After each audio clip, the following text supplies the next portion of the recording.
4 bodyguards, 2 lawyers in gray suits. The entire cafe fell silent as they approached a single father who earned minimum wage cutting toast. "Are you Ethan Cole?" What he discovered next would shatter everything he thought he knew about the homeless woman he'd been feeding coffee every morning for months. She wasn't who she said she was, and her final gift would change his life forever. Stay until the end. This story will break your heart and rebuild it.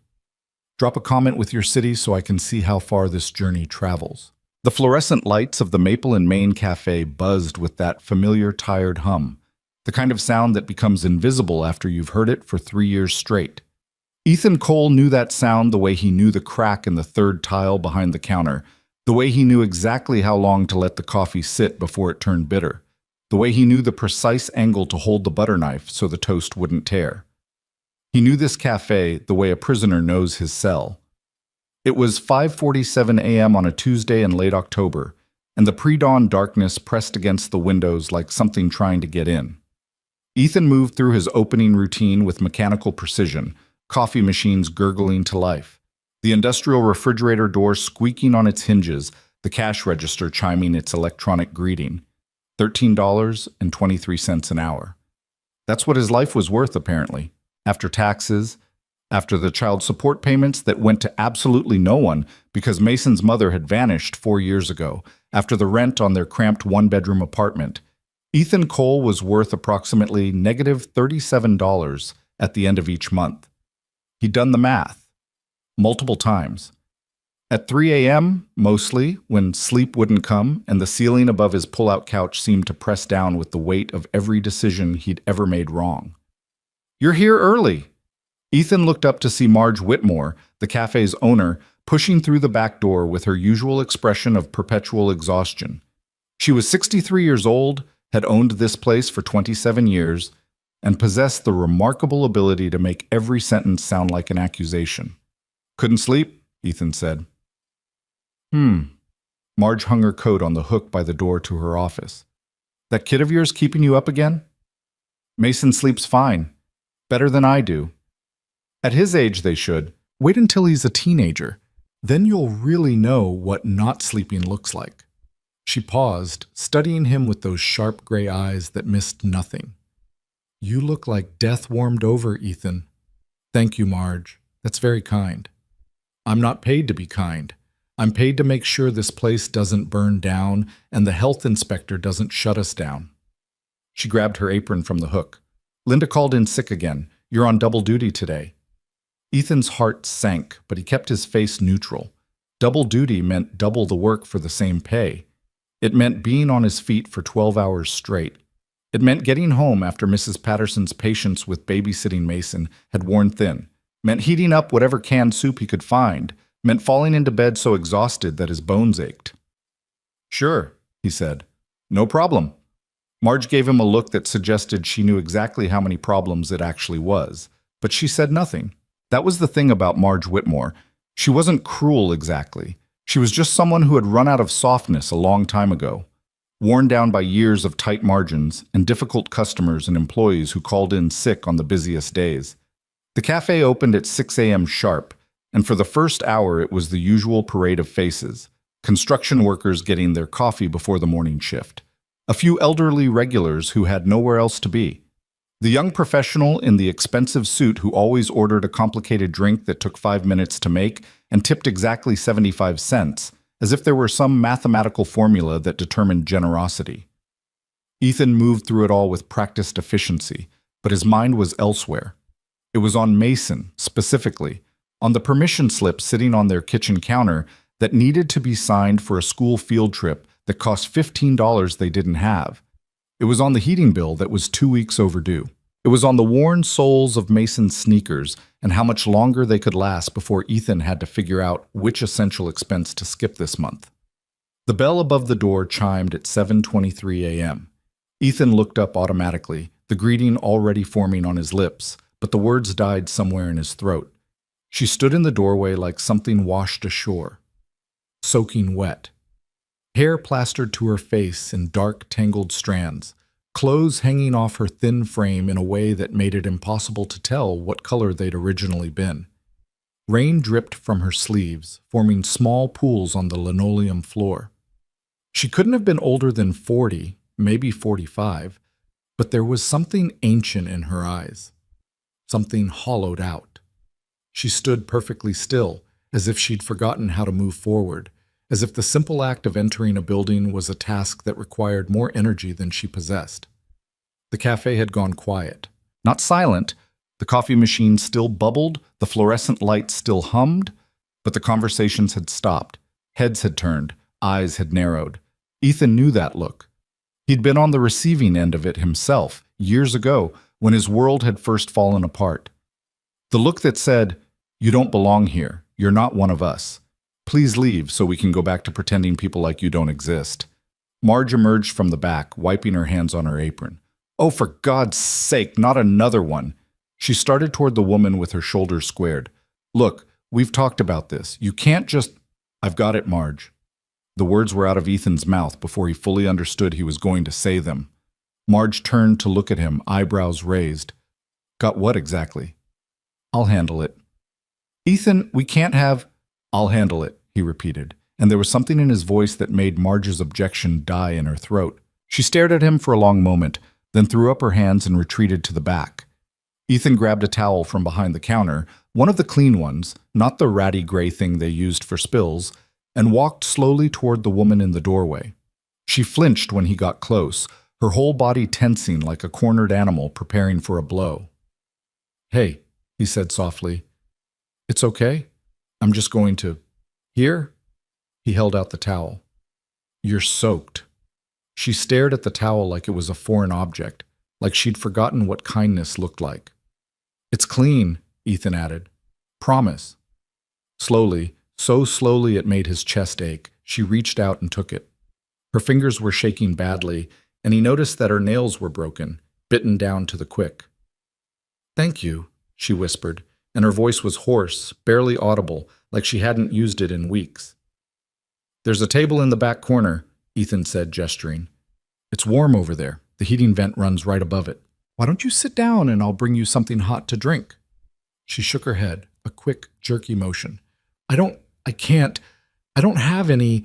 "It's on me," Ethan said. "Don't worry about it." Her eyes, and he saw now that they were a startling shade of green, vivid even in their exhaustion, filled with something that might have been hope or might have been fear. With people like her, he'd learned, the two often looked the same. "Why?" she asked. It was such a simple question, such an impossible one. Ethan thought about all the answers he could give. Because it's the right thing to do. Because I've been where you are. Because in 3 years of working at this cafe, I've learned that a cup of coffee costs approximately 17 cents to make, and charging someone $3 for it when they're clearly starving is the kind of cruelty I can't stomach anymore. But what he said was, "Because it's cold outside and you look like you could use it." She stared at him for a moment longer, then nodded and walked, shuffled really, her movements stiff and uncertain, toward the corner table. Ethan went back behind the counter. He could feel the eyes of the other customers on him, could hear the whispered conversations starting up again. That's Ethan. The guy with the kid. Weird one. Too soft for his own good. He ignored them.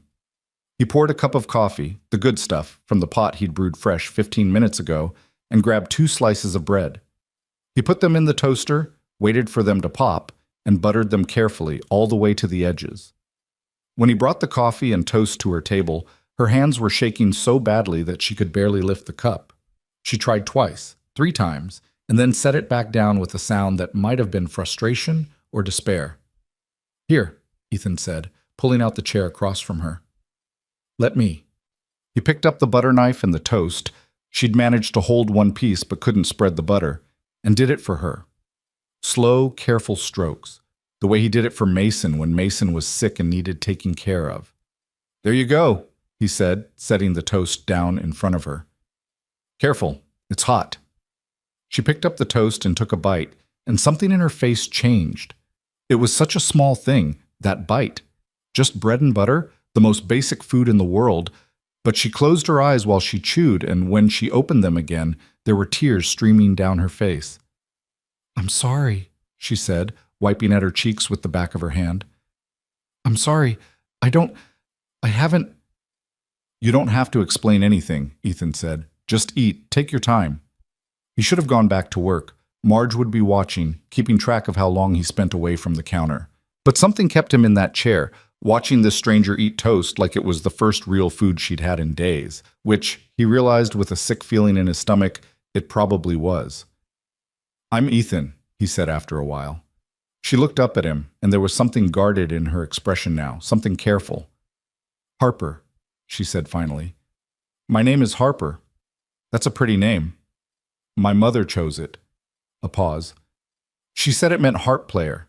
She thought I'd grow up to be musical. A ghost of a smile crossed her face. I never learned to play a single instrument. Neither did I, Ethan said. My mom wanted me to learn piano, said it would build character. I lasted exactly 3 lessons before I announced I was quitting and becoming a professional baseball player instead. Did you? Did I what? Become a professional baseball player. Ethan laughed, a real laugh, the first one he'd managed in longer than he could remember. No, I became a professional coffee maker instead, living the dream. Harper's smile widened, just a fraction, and it transformed her face. In that moment, Ethan could see hints of who she might have been once, before the rain and the worn clothes and the trembling hands. Someone vibrant, someone alive. Ethan! Marge's voice cut through the moment like a knife. Ethan turned to see her standing behind the counter, arms crossed, expression thunderous. Coming, he called back. He looked at Harper. I have to go, but... He hesitated.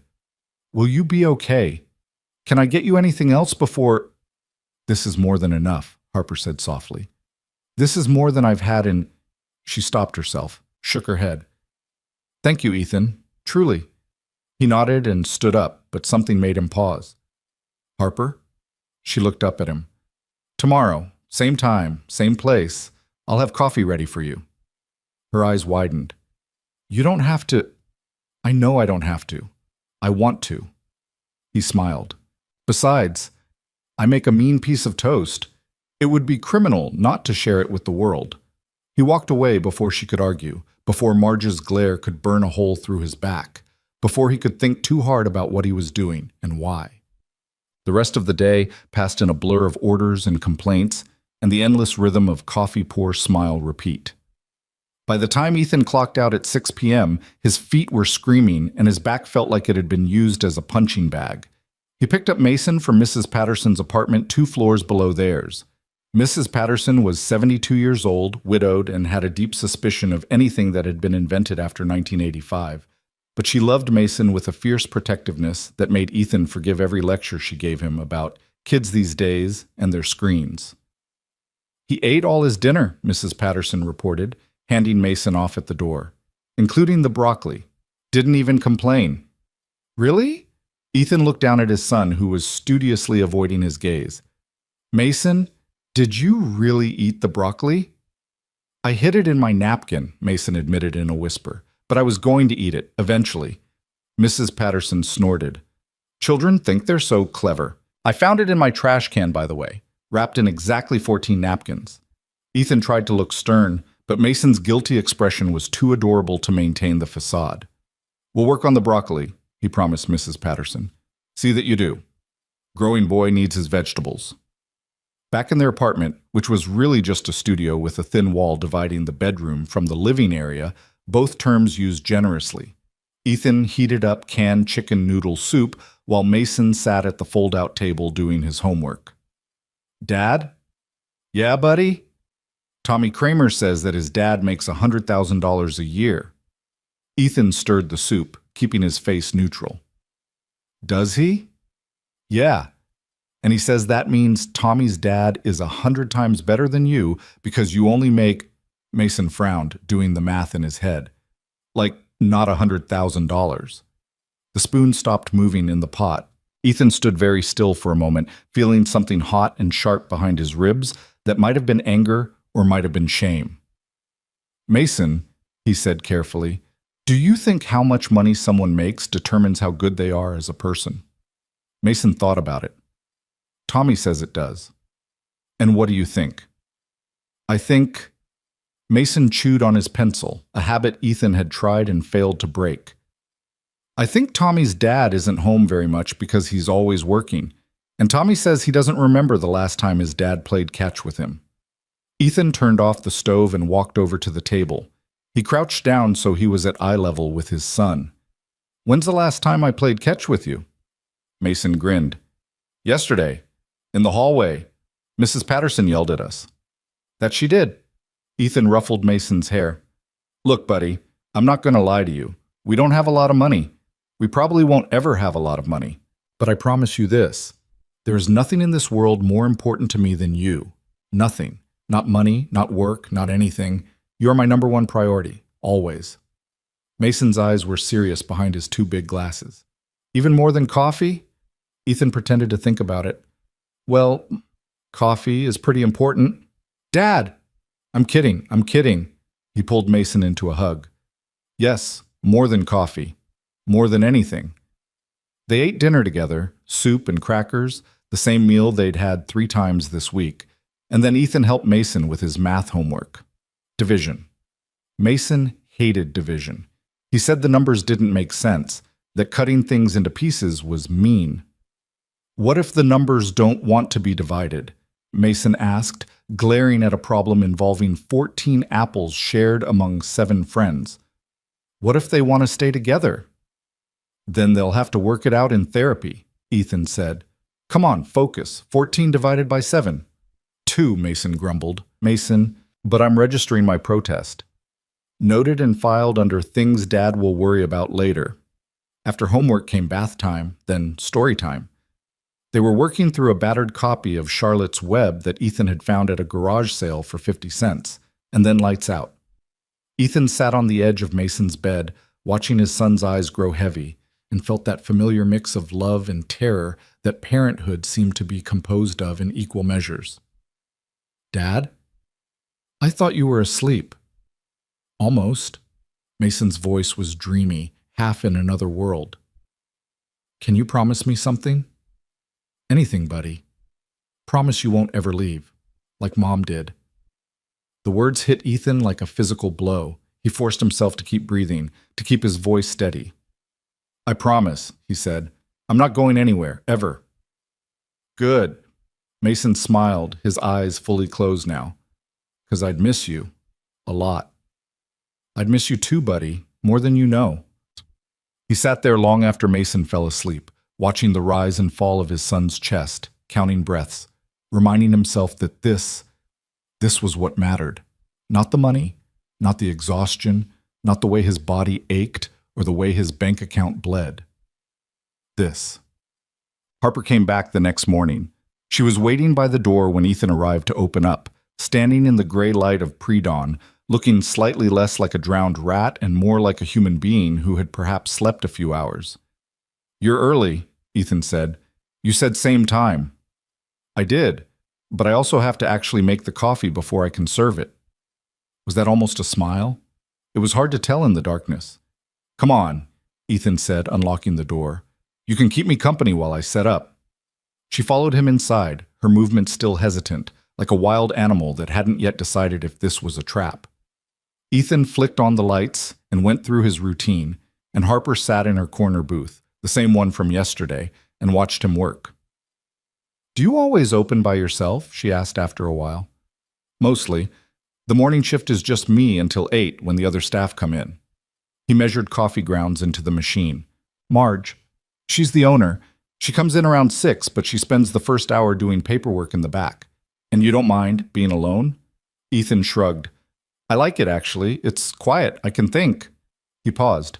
Plus, nobody bothers me about upselling pastries at 5:30 in the morning. Is that a thing? Upselling pastries? Oh, you have no idea. Marge has this whole system.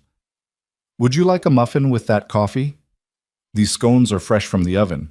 Can I interest you in a croissant that costs more than my hourly wage? Harper actually laughed at that. A small, rusty sound, like she'd forgotten how laughing worked. You're funny, she said.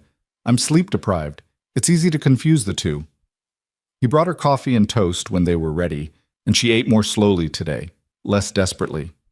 Her hands were still shaking, but not as badly as before. Can I ask you something? Ethan said. She looked up at him warily. Where did you sleep last night? The wariness deepened. She set down her toast. You don't have to tell me, Ethan added quickly. I'm not trying to pry. He ran a hand through his hair. I have a kid, Mason. He's 7, and I keep thinking, what if something happened to me? What if he ended up alone on the streets, and there was no one to... He stopped himself. Sorry, I'm rambling. There's a shelter on 5th Street, Harper said quietly. The beds are gone by 8 o'clock, but if you get there early enough... She shrugged. It's better than the alternatives. How long have you been... Ethan hesitated, not sure how to phrase it. Homeless? Harper finished for him. You can say the word. It's not profanity. She wrapped her hands around her coffee cup, staring into its depths. 11 months, though it feels longer. Time moves differently when you have nowhere to be. What happened, if you don't mind me asking? For a long moment, Harper said nothing. Then, everything fell apart. That's the short version. The long version is complicated. Most long versions are. I had a life once, a real one. A home, a career, people who cared about me. Or at least I thought they cared about me. It turns out, she laughed bitterly. It turns out that when the money runs out, so do the people. Ethan nodded slowly. I know something about that. Do you? My wife left when Mason was 3, just walked out one day. Said she couldn't do it anymore. The struggling, the scraping by, the constant stress. She said she felt like she was drowning, and staying with us was only dragging her down further. He paused. Haven't seen her since. Haven't heard from her either. It's like she just erased us. Like we never existed. Harper's expression softened. I'm sorry. Don't be. We're better off without her, honestly. At least now I know who's really committed to this family. He smiled wryly. Even if this family is just me and a 7-year-old with strong opinions about broccoli. Tell me about him, Mason. Ethan's whole face changed when he talked about his son, lit up from within, animated in a way it hadn't been before. He's incredible, stubborn as hell, but incredible. He's got this imagination, you know? He makes up these stories, these elaborate worlds with heroes and villains and talking animals. He wants to be a writer when he grows up. Or maybe an astronaut, depends on the day. A writer-astronaut, best of both worlds. That's what he says. He wants to write books about space, first-hand experience required, according to him. Harper smiled, a real smile this time, one that reached her eyes. He sounds special. He is. He really is. Ethan glanced at the clock on the wall. I should get back to work. Marge will be out any minute, and if she catches me sitting down, she'll dock my pay. She can do that? Legally? Probably not. Will she do it anyway? Absolutely. He stood up, but Harper caught his wrist. Her grip was weak, barely there, but it stopped him. Thank you, she said. For all of this. The food, the conversation. For treating me like... She searched for the word. Like a person. You are a person, Harper. Whatever you're going through, whatever happened before, you're still a person. Don't forget that. Her eyes glistened. She nodded once, quickly, and let him go, each quote. The days turned into weeks. Harper became a fixture at the Maple and Main Café, arriving every morning with the first gray light of dawn, taking her seat in the corner booth. Ethan always had her coffee ready, black, 2 sugars, exactly the way she liked it, and toast with butter cut edge to edge. They talked while he worked, brief conversations stolen between customers, longer ones when business was slow. She told him about her love of classical music, Chopin, she said. His nocturnes feel like crying in a beautiful way. Her favorite books, anything Russian and tragic. Her habit of watching pigeons in the park and making up stories about their lives. That one there, she said once, pointing out the window at a fat gray bird pecking at the ground. His name is Jeffrey. He's a stockbroker, very stressed, bad divorce. Ethan laughed. And that one? Beatrice. She's Jeffrey's therapist. She charges him 14 breadcrumbs an hour.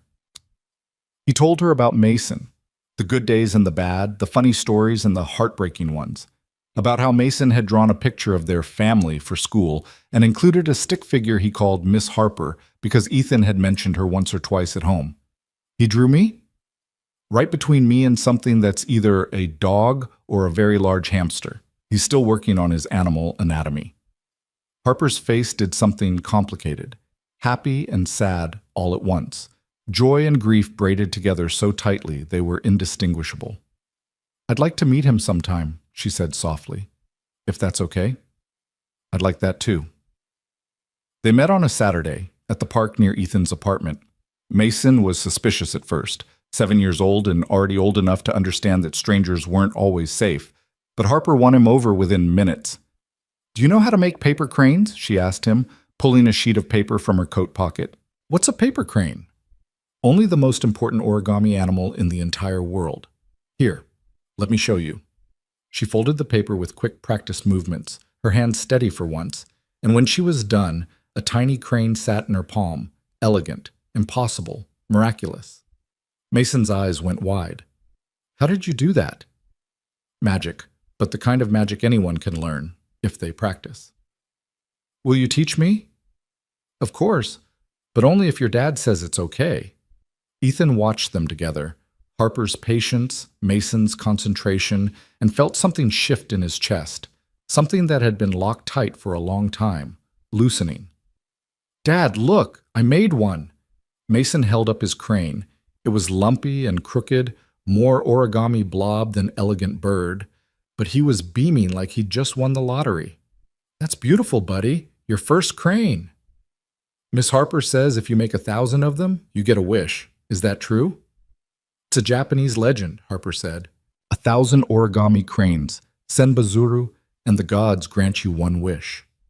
"What would you wish for?" Mason asked her. Harper's smile flickered, just for a moment. "I'm still figuring that out," she said. "What would you wish for?" Mason thought about it seriously, the way only children can. "I'd wish for my dad to be happy," he said finally. "Because he works really hard and he's tired a lot, and I think he deserves to not be tired." Ethan had to look away. The back of his throat burned. "That's a good wish," Harper said softly. "A really good wish." The weeks became months. Autumn turned to winter, and the mornings grew darker, colder.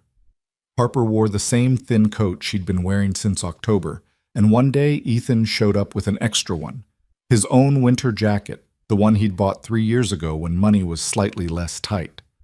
"I can't take this," Harper said. "You can, and you will." "I have another one."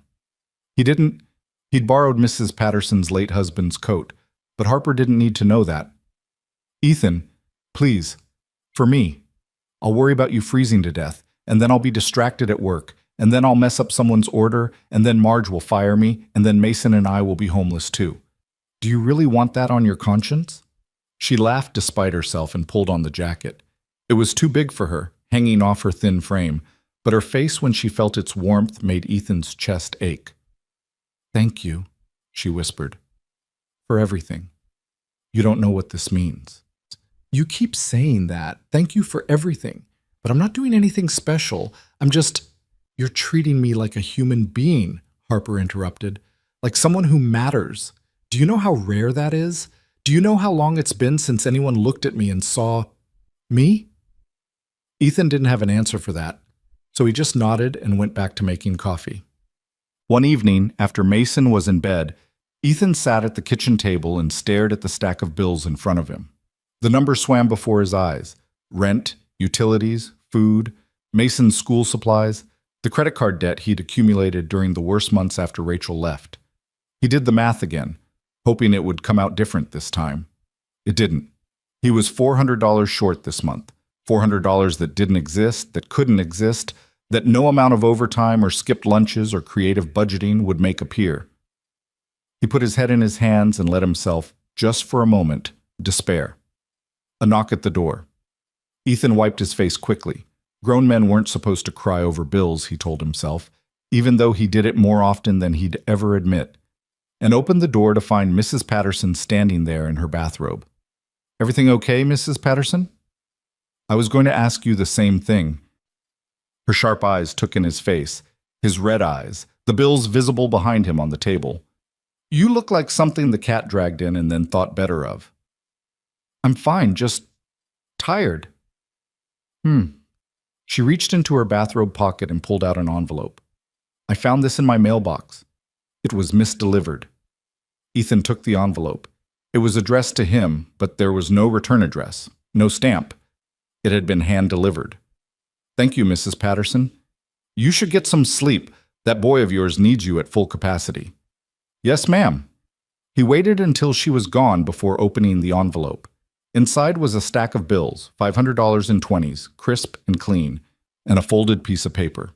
The note was written in careful, elegant handwriting. For Mason's field trip, and whatever else you need.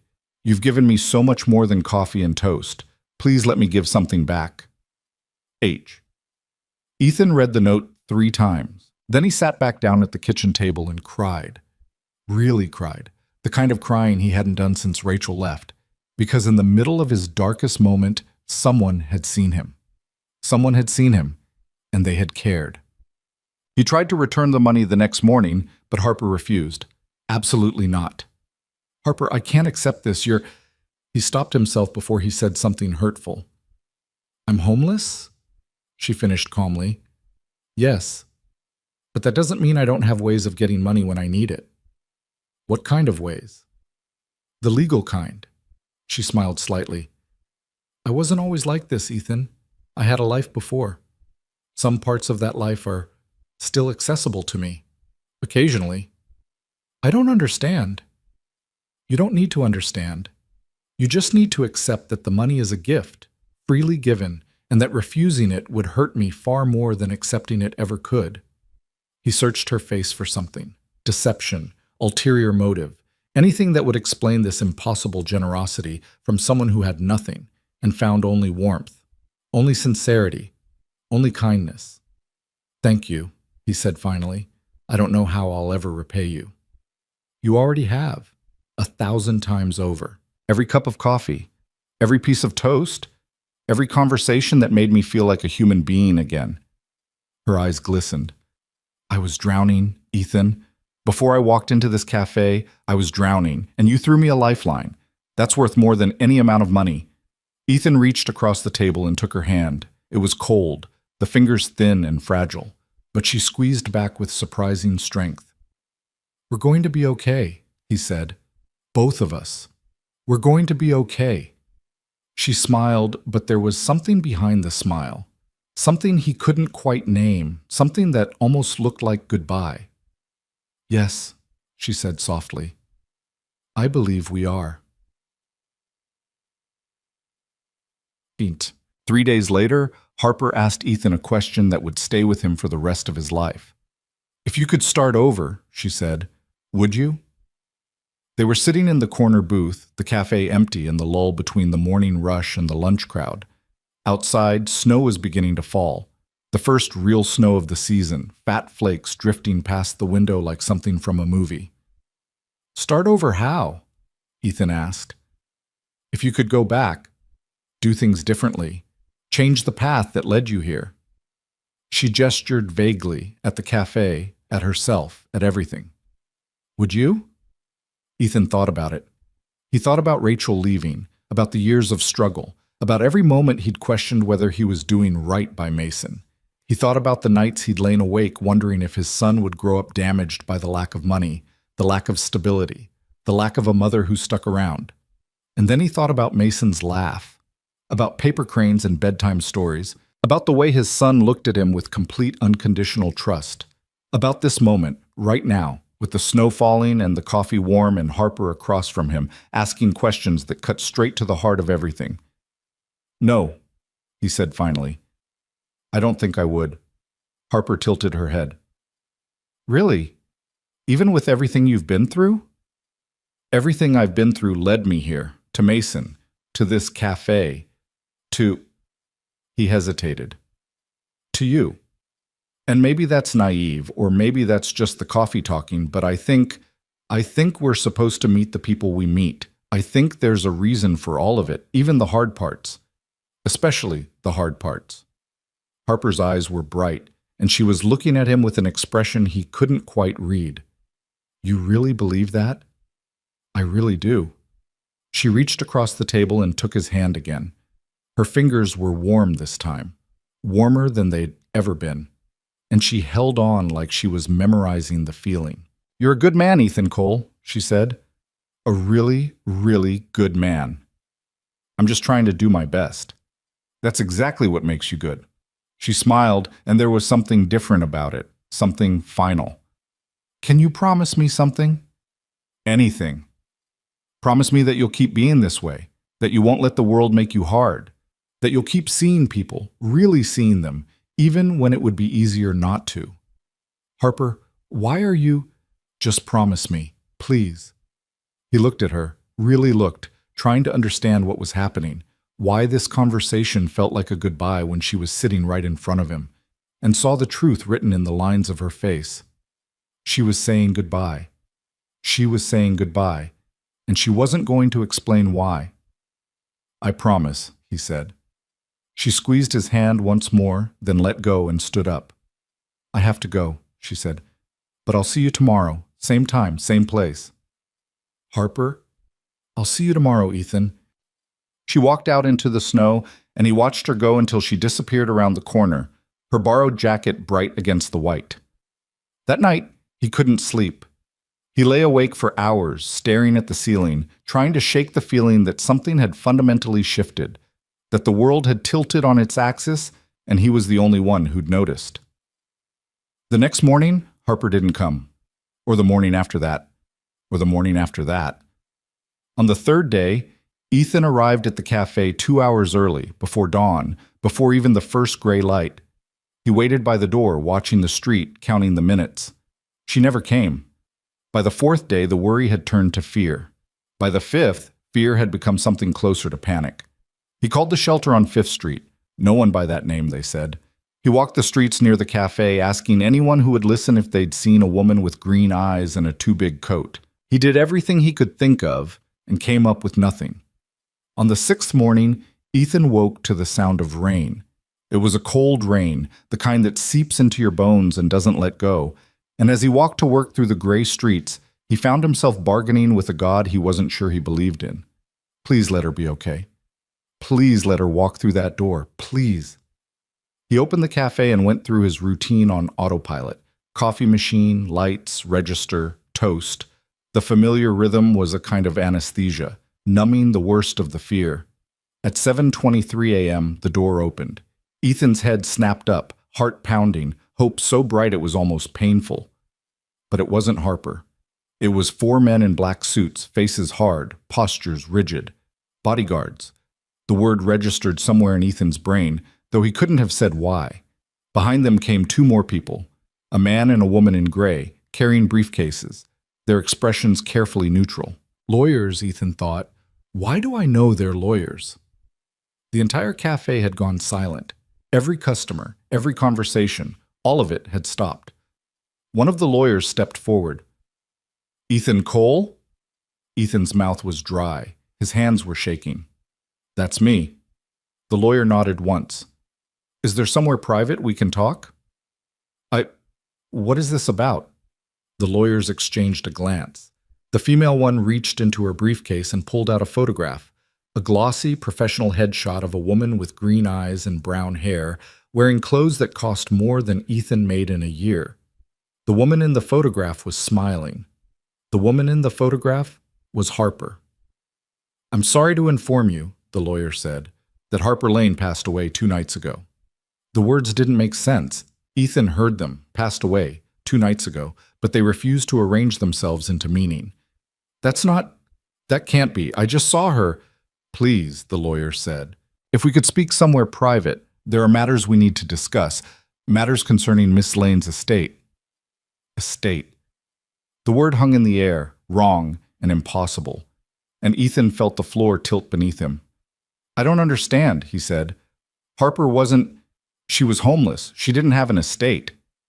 The lawyers exchanged another glance, and something shifted in their expressions. Something almost like pity. Mr. Cole, the female lawyer said gently, Harper Lane was worth $900 million. The world stopped. Outside, the rain kept falling.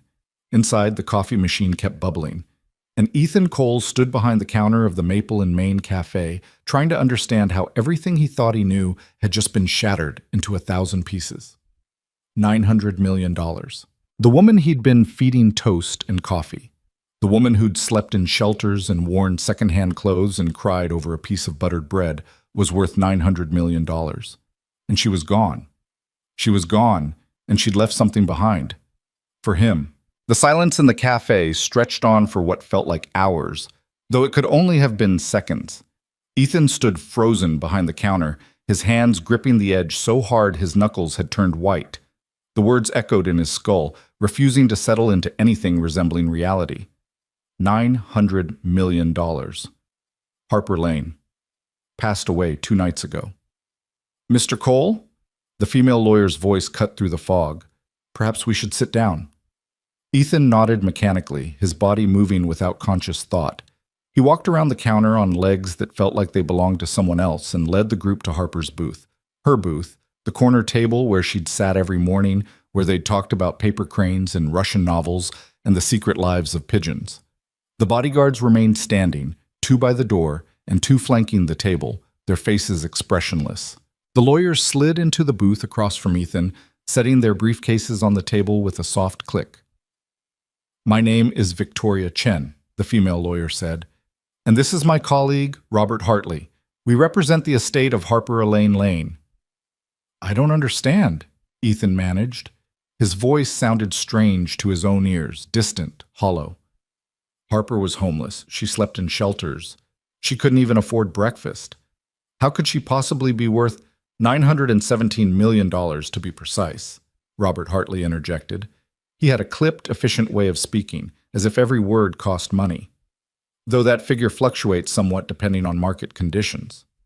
Victoria Chen shot her colleague a look that suggested he'd said the wrong thing, then turned back to Ethan with an expression of practiced sympathy. Mr. Cole, I understand this must be incredibly confusing for you. Perhaps it would help if we started at the beginning. Please. The word came out as barely more than a whisper. Please. Just tell me what's going on. Tell me who she really was. Victoria Chen opened her briefcase and withdrew a thick manila folder. She laid it on the table between them, and Ethan saw Harper's name printed on the tab in neat official letters.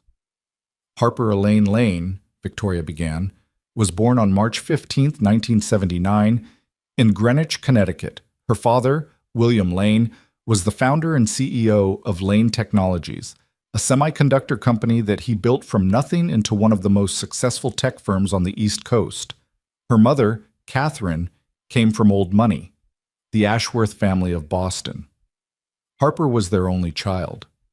Ethan listened, his mind struggling to reconcile the woman in this story with the trembling figure who'd stood in the doorway of his cafe, soaked with rain, unable to butter her own toast. Harper attended the finest schools, Victoria continued. Boarding school in Switzerland, undergraduate at Yale, graduate work at Oxford. She was brilliant, genuinely brilliant. She had a gift for languages, spoke 7 fluently, and could have done anything she wanted with her life. After Oxford, she returned to the States and began working at her father's company, quickly rising through the ranks. By 30, she was being groomed to take over as CEO. What happened? Ethan asked. How did she end up? He couldn't finish the sentence. Victoria's expression tightened slightly. A series of tragedies, Mr. Cole, the kind that would break most people. She paused, as if considering how much to reveal. It started 7 years ago with her father's death. Heart attack, very sudden. Harper inherited everything, the company, the estate, the fortune. But along with the money came responsibilities she wasn't prepared for, and people who saw her inheritance as an opportunity. What kind of people? The wrong kind. Robert Hartley leaned forward. Within a year of her father's death, Harper was engaged to a man named Marcus Webb. Charming, handsome, seemingly devoted to her. He was also, as we later discovered, a con artist who had specifically targeted her for her wealth. Ethan's stomach turned. He used her. Extensively. The marriage lasted 3 years. During that time, Marcus systematically isolated Harper from her friends, her extended family, anyone who might have noticed what was happening. He convinced her that the people in her life were only interested in her money, ironic, given that he was the one bleeding her dry. By the time she discovered the extent of his manipulation, he had siphoned off nearly $40 million through a network of shell companies and fake investments. But she was still wealthy, Ethan said, trying to understand. Even after losing $40 million, she still had hundreds of millions left. How did she end up homeless? Victoria and Robert exchanged a look that Ethan couldn't quite read. The money wasn't the point, Victoria said quietly. The money was never the point. What Marcus took from Harper was far more valuable than $40 million. He took her ability to trust, her faith in humanity, her belief that anyone could love her for who she was, rather than what she had. The words hit Ethan like a physical blow. He thought of Harper's face that first morning, the way she'd flinched when he approached her, the disbelief in her eyes when he'd offered her a simple cup of coffee with no strings attached. After the divorce, Victoria continued, Harper retreated from public life. She sold the company, liquidated most of her assets, and put everything into trust. She told us, her legal team, that she wanted to disappear. She said she needed to find out who she was without the money, without the name, without all the things that had brought the wrong people into her life. So she became homeless on purpose? Ethan couldn't keep the incredulity out of his voice. Not exactly. It's more accurate to say she chose anonymity. She lived simply, under the radar, moving from city to city. She had access to funds if she needed them, but she rarely used them. She wanted to see how the world treated people who had nothing. She wanted to understand what it felt like to be invisible. For 2 years, Robert added, she lived on the margins of society, shelters, soup kitchens, park benches. She kept detailed journals of her experiences, which she intended to publish someday as a commentary on wealth inequality and the treatment of the homeless in America. Ethan thought of all the mornings they'd spent together, all the conversations about nothing and everything. Not once had Harper mentioned writing. Not once had she hinted at any of this. Why didn't she tell me? The question emerged before he could stop it, carrying with it a weight of hurt he hadn't realized he was feeling. All those months, she never said a word. She let me believe she was just another person struggling to survive. Victoria's expression softened. That's precisely why she didn't tell you, Mr. Cole. Because you believed it. Because you treated her exactly the same whether she had $900 million or 9 cents. Do you understand how rare that is? How precious? Ethan shook his head slowly, not in denial, but in bewilderment. In her journals, Victoria said, reaching into the folder and withdrawing a leather-bound notebook, she wrote extensively about you, about this café, about the kindness you showed her when you had every reason not to. She called you, Victoria paused, flipping to a marked page. She called you the first genuinely good person I've met in years. Maybe the first genuinely good person I've ever met. The tears came then, sudden and hot, streaming down Ethan's face before he could stop them. He didn't try to hide them. There was no point.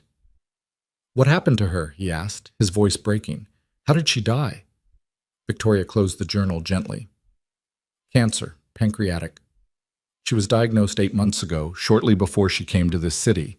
The doctors gave her a year at most. She chose not to pursue aggressive treatment. Instead, she decided to spend her remaining time as she had been, anonymously, simply, living among the people society had forgotten. 8 months ago. That meant Harper had been dying the entire time he'd known her.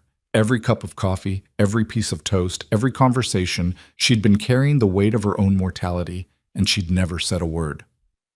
She didn't want sympathy, Victoria said, as if reading his thoughts. She didn't want to be treated differently because she was dying. She just wanted to be seen, to be treated like a human being. And you gave her that, Mr. Cole. Every single day, you gave her that. Ethan wiped his eyes with the back of his hand, struggling to compose himself. You said there were matters concerning her estate. What did you mean? Robert Hartley reached into his own briefcase and withdrew a sealed envelope. The paper was heavy, expensive, the kind of stationery Ethan had only ever seen in movies about wealthy people and their complicated lives. Ms. Lane left very specific instructions regarding the distribution of her estate, Robert said. The majority of her fortune is going to various charitable organizations, homeless shelters, food banks, medical research foundations. However, she also made provisions for certain individuals who had touched her life in meaningful ways. He slid the envelope across the table to Ethan. "This is for you."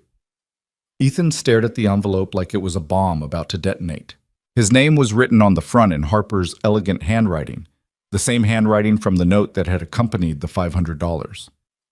"Open it," Victoria said gently. "It's what she wanted." His hands trembling, Ethan picked up the envelope and broke the seal. Inside were two items, a folded letter and a check.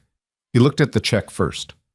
$1 million. The number stared back at him, impossible and undeniable, more money than he would earn in 50 years of working at the Maple and Main Café. "This can't be right," he breathed. "This has to be a mistake." "No mistake," Robert said. "Miss Lane was very clear in her instructions. $1 million to be paid directly to Ethan Cole, no conditions attached." Ethan set down the check with shaking hands and unfolded the letter.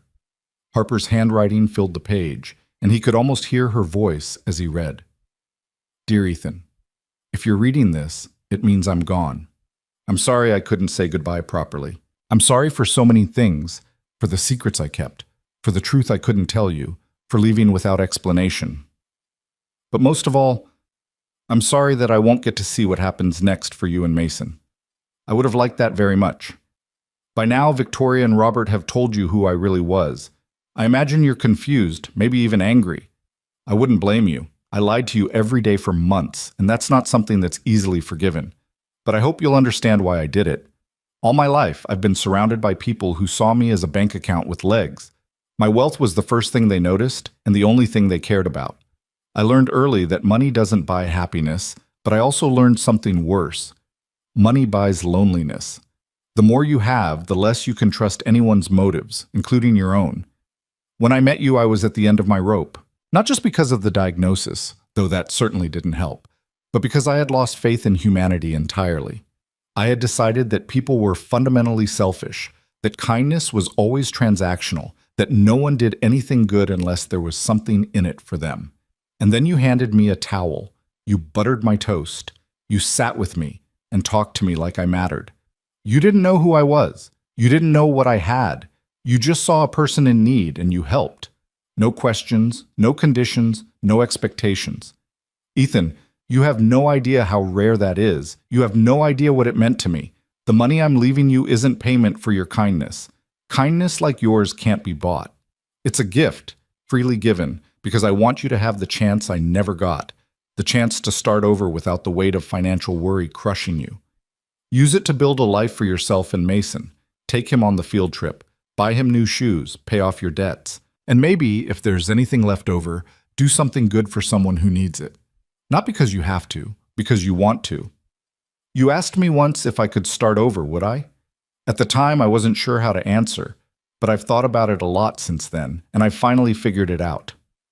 No, I wouldn't change anything, because everything I went through, the pain, the betrayal, the loneliness, it all led me to that rainy morning when I walked into your cafe. It led me to you. And knowing you, even for these few short months, was worth every moment of suffering that came before. You saw me, Ethan. When the world refused to, you saw me. Please don't let my death change you. Please don't let it make you hard or cynical or afraid. Keep being the person you are. Keep buttering toast for strangers. Keep seeing people when no one else will.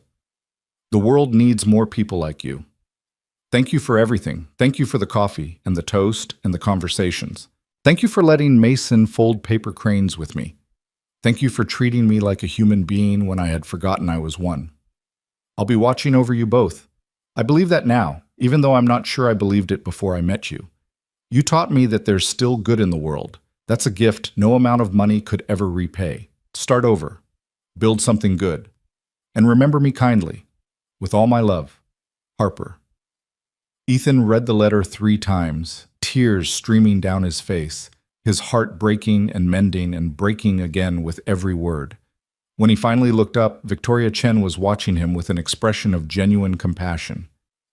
"She cared about you very much," Victoria said softly. "In all my years as her attorney, I never saw her write anything like that. Never saw her trust anyone the way she trusted you." "I didn't know," Ethan whispered. "I didn't know any of it. I just gave her coffee."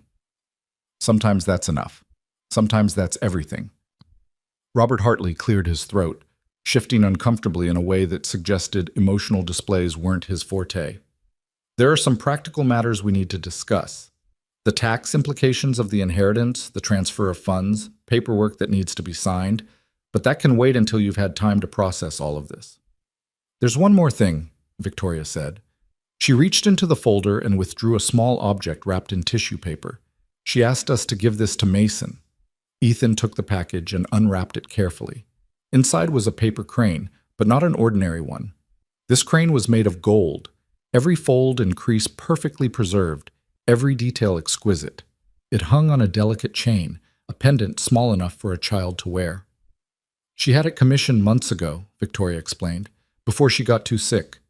She said Mason was the first person in years who had looked at her with wonder instead of suspicion. She wanted him to have something to remember her by." Ethan closed his hand around the golden crane, feeling its weight, its impossible preciousness. "She knew she was dying," he said up. "All that time she knew, and she never said anything. She didn't want pity, she wanted connection. She wanted to spend her final months being seen as a person, not a tragedy." Victoria paused. "You gave her that, Mr. Cole. You have no idea how much that meant to her." The door to the back office opened and Marge Whitmore emerged, her expression a complicated mixture of confusion and suspicion. She took in the scene, the bodyguards, the lawyers, Ethan sitting in the booth with tears on his face, and stopped dead in her tracks. "What the hell is going on here?" Victoria rose smoothly, extending her hand with professional grace. "Mrs. Whitmore? My name is Victoria Chen. We're here regarding a legal matter concerning one of your employees." "Ethan?" Marge looked between the lawyer and her employee, her confusion deepening. "What did you do?" "Nothing, Marge." Ethan stood up, clutching Harper's letter in one hand and the golden crane in the other. "I didn't do anything. His voice broke. "I just made someone coffee." Marge stared at him for a long moment, and something in her expression shifted. Maybe it was the tears on his face, or the way his hands were shaking, or the fact that 4 bodyguards were standing in her café like something out of a movie. Whatever it was, when she spoke again, her voice was softer than Ethan had ever heard it. "Well," she said, "whatever's going on, you look like you need to sit down before you fall down. Can I get you anything? Coffee?" Despite everything, despite the grief and the shock and the million emotions churning inside him, Ethan laughed. It was a broken sound, halfway to a sob, but it was still a laugh. "Yeah," he said, "coffee would be good."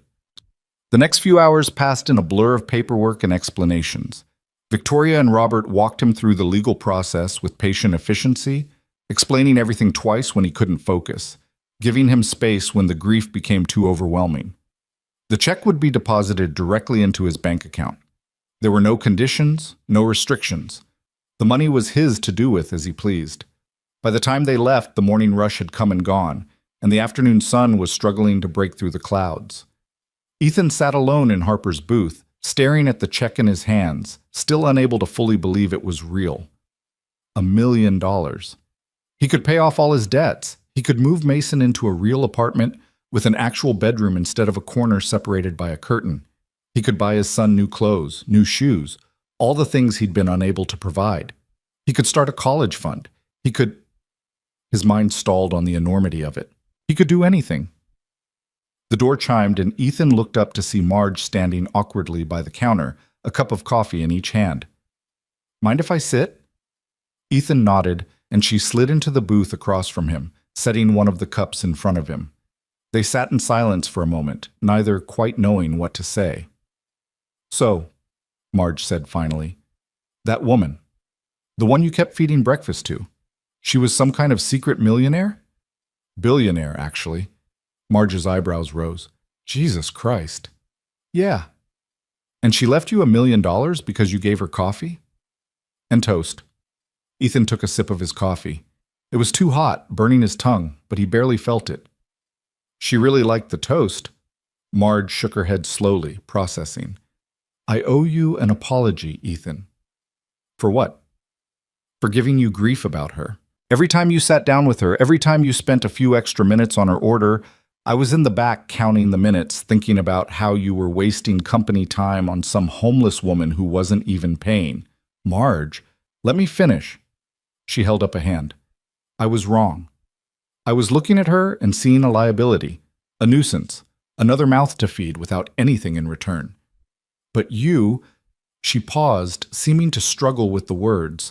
You saw something else, something I missed entirely. I just saw a person, Ethan said quietly. That's all. That's everything. Marge met his eyes. In 40 years of running this place, I've forgotten that. Somewhere along the way, people stopped being people and started being customers, revenue, numbers on a spreadsheet. She sighed heavily. You reminded me of something I should have never forgotten. Ethan didn't know what to say, so he just nodded. I suppose you'll be quitting now, Marge said. With $1 million, I can't imagine you'll want to keep making minimum wage, cutting toast. The thought hadn't even occurred to him. He looked down at the check, then around the cafe, at the cracked tile behind the counter, at the buzzing fluorescent lights, at the booth where Harper had sat every morning, teaching him that kindness didn't require grand gestures, just attention and presence. I don't know, he said honestly. I hadn't thought about it. Well, when you figure it out, let me know.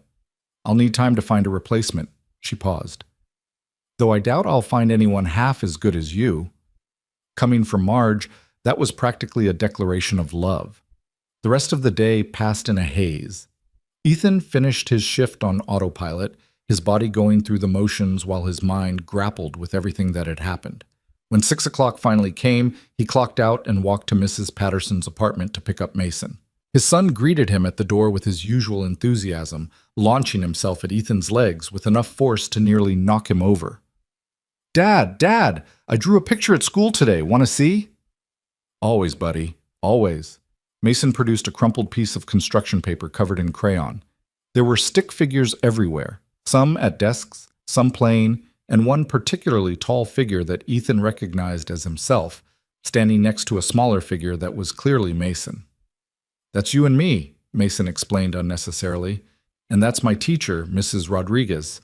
And that's Tommy Kramer, but I drew him smaller than me because he was mean today, and I didn't want to make him big. Sounds fair? Ethan studied the drawing, trying to find the words. Mason, can we sit down? I need to tell you something. Mason's face fell immediately. Am I in trouble? No, buddy, you're not in trouble. It's just something happened today. Something important. They sat together on Mrs. Patterson's couch while the elderly woman busied herself in the kitchen, pretending not to listen. Ethan held his son's hands and tried to explain about Harper, about who she really was, about what she had left them, about why she was gone. Mason listened with the seriousness that only children can muster, his brow furrowed in concentration. So Miss Harper was rich? He asked when Ethan finished. Very rich. Yes. But she didn't have a house? She chose not to have a house. She wanted to see what it was like to live without all the things money could buy. Mason thought about this for a long moment. That sounds lonely. It was, buddy. It was very lonely. Until she came to our cafe. And you gave her toast. And I gave her toast. Mason nodded slowly, processing. Is she in heaven now? The question hit Ethan like a punch to the chest. He thought about Harper's letter, about her words. I'll be watching over you both. I believe that now. I think so, he said, his voice thick. I think she's somewhere good. That's okay then. Mason reached into his pocket and pulled out a crumpled piece of paper.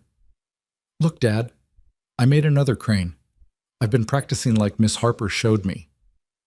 Ethan took the paper crane, lopsided and imperfect and absolutely beautiful, and felt something break open in his chest. She left something for you too, he said, reaching into his own pocket. She wanted you to have it. He held out the golden crane pendant, and Mason's eyes went wide. Is that real gold? Yes. Like real gold. Real gold. Mason took the pendant carefully, reverently, holding it up to the light. The gold caught the glow from the window, sparkling like something magical. She made this for me? She had it made for you, because you were special to her, because you looked at her with wonder instead of suspicion. What does suspicion mean? It means not trusting someone. Thinking they might hurt you. Mason considered this. Why would anyone think Miss Harper would hurt them? She was nice. I don't know, buddy. Some people have trouble seeing the good in others. That's sad, Mason said simply. He slipped the chain over his head, adjusting the crane so it hung perfectly in the center of his chest. I'm going to wear this forever, so she knows I remember her. Ethan pulled his son into a hug, holding him tight, feeling the weight of the day finally crash over him in a wave of exhaustion and grief, and something that might have been hope. She knows, buddy, he whispered into Mason's hair. I promise she knows. That night, after Mason was in bed, Ethan sat at the kitchen table with Harper's letter spread out before him. He read it again and again, memorizing every word, every loop and curve of her handwriting. He thought about everything she'd said, every piece of advice she'd given him. Start over. Build something good. The words echoed in his mind, settling into his bones. He thought about the $1 million sitting in his bank account, more money than he'd ever seen in his life. He thought about all the ways he could use it, the debts he could pay, the things he could buy, the security he could finally provide for his son. But he also thought about Harper's story, about how she'd had $900 million and had still felt alone, still felt invisible, still felt like no one truly saw her. Money couldn't buy what Harper had been searching for. Money couldn't buy what he had given her with coffee and toast and conversation. Please don't let my death change you, she had written. Please don't let it make you hard or cynical or afraid. Keep being the person you are. Ethan folded the letter carefully and placed it back in its envelope. Then he pulled out a sheet of paper, plain lined paper from Mason's school supplies, and began to write. He didn't know exactly what he was going to say. He didn't have a plan, a mission statement, a clear vision of the future. He just knew that Harper's gift deserved more than personal comfort. It deserved to become something bigger than himself. The Harper Lane Foundation, he wrote at the top of the page. The words looked strange, too official for a piece of lined paper, too ambitious for a single father who made minimum wage cutting toast. But as he stared at them, something clicked into place. Harper had spent her final months trying to understand what it felt like to be invisible. She had wanted to know how the world treated people who had nothing. Now he knew the answer, and he knew what he had to do about it. He began writing, words flowing faster than thought. Ideas for programs, for outreach, for ways to help people who had slipped through society's cracks. Homeless shelters that treated residents like human beings instead of problems to be managed. Job training programs for single parents. Financial literacy classes for people trying to rebuild their lives. He wrote until his hand cramped and his eyes burned, until the first gray light of dawn began to creep through the window. And when Mason woke up 2 hours later, rubbing sleep from his eyes and asking what was for breakfast, Ethan was still at the table, surrounded by pages of notes and plans and dreams. Dad? Did you stay up all night? Ethan looked up at his son, at the golden crane hanging around his neck, at the confused but trusting expression on his face, and smiled. Yeah, buddy, I did. Why?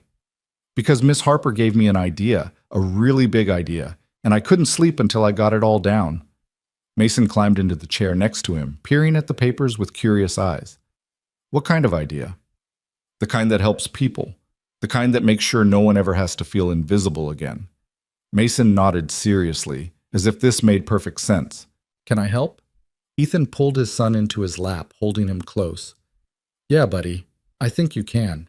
In fact, I think Miss Harper would have wanted you to help. She believed in us, you know, both of us. I believe in us too, Mason said, and I believe in her, even if she's in heaven. They sat together in the early morning light, father and son, looking at the pages spread across the table, looking at the beginning of something new. Ethan thought about Harper, about her smile, her laugh, the way her eyes lit up when she folded paper cranes. He thought about her final request, her final gift, her final lesson. Use this chance. Start over. Build something good. I will, he whispered, too quiet for Mason to hear. I promise you, Harper, I will. Outside, the sun was rising over the city, painting the sky in shades of gold and pink. It was going to be a beautiful day. A day for new beginnings. A day to start building something that would last. The morning light had barely touched the windows of the Maple and Main Café when Ethan pushed through the door 3 days later, his mind still churning with the plans he'd been drafting in every spare moment. He hadn't slept more than a few hours each night since the lawyers had come, since Harper's letter had changed everything he thought he knew about his future. The pages of notes had multiplied, covering the kitchen table, the floor around his pull-out couch, even the margins of Mason's old coloring books. Marge looked up from the register as he entered, her eyes narrowing in that familiar expression of perpetual assessment. But there was something different in her gaze now, something that might have been respect. "You're early again," she said. "Third day in a row." "Couldn't sleep." She studied him for a moment longer. "You look like you've got something on your mind, more than usual, I mean." Ethan hung up his coat and tied on his apron, going through the motions that had become as natural as breathing over the past 3 years. But even as his hands moved automatically, his thoughts were elsewhere, on Harper's letter, on the foundation he was planning, on the enormity of what he was about to attempt. "Marge, can I ask you something?" "Depends on what it is." "How did you start this place? The cafe, I mean. How did you know you were ready to run your own business?" Marge's eyebrows rose, her expression shifting from suspicion to something more contemplative. She set down the stack of receipts she'd been sorting through and leaned against the counter. "I didn't know," she said finally. "Not really. I was 26 years old, fresh out of a bad marriage, with nothing to my name but a small inheritance from my grandmother and a lot of anger at the world. I didn't have a business plan, or investors, or any of the things you're supposed to have. I just had an idea and enough stubbornness to see it through." "Were you scared?" "Terrified. Every single day for the first 5 years I woke up convinced this would be the day everything fell apart." She paused, a ghost of a smile crossing her weathered face. "But it didn't. Somehow, against all odds, it didn't. And eventually the fear turned into something else. Confidence, maybe. Or at least the ability to fake it well enough that no one could tell the difference." Ethan nodded slowly, absorbing her words. "Why do you ask?" Marge's eyes sharpened. "You thinking of leaving to start something of your own?" "Maybe. I don't know yet." He hesitated, then pulled out the folded pages from his pocket, the notes he'd been working on, the rough outline of what he wanted to create. "Can I show you something?" Marge took the pages without comment and began to read. Her face remained impassive, giving nothing away, but Ethan watched her eyes move across the words, watched her turn page after page without looking up. When she finished, she set the papers down on the counter and was silent for a long moment. "The Harper Lane Foundation," she said finally. "You want to use her money to help homeless people." "Not just homeless people. Single parents, struggling families, anyone who feels invisible, anyone who's fallen through the cracks." Ethan's voice gained strength as he spoke, fueled by the conviction that had been building inside him since that first morning after the lawyers left. "I want to create something that sees people the way Harper wanted to be seen, not as problems to be solved, but as human beings who deserve dignity and respect and a chance to start over." Marge studied him with an expression he couldn't quite read. "That's a big dream for a man who makes $13 an hour cutting toast." "I know, but Harper believed in me. She trusted me with this money, with her legacy. I can't just deposit the check and go on with my life like nothing happened. That would be, He struggled for the right word. That would be betraying everything she stood for. "And what about Mason? What about your responsibilities to him?" "This is for him too." Ethan felt the words rising up from somewhere deep inside him, from a place he hadn't known existed until Harper's letter had cracked it open. "I want my son to grow up in a world where people help each other, where kindness isn't weakness, where generosity isn't stupidity. I want him to see his father doing something that matters, something that makes a real difference." Marge was quiet for a long time.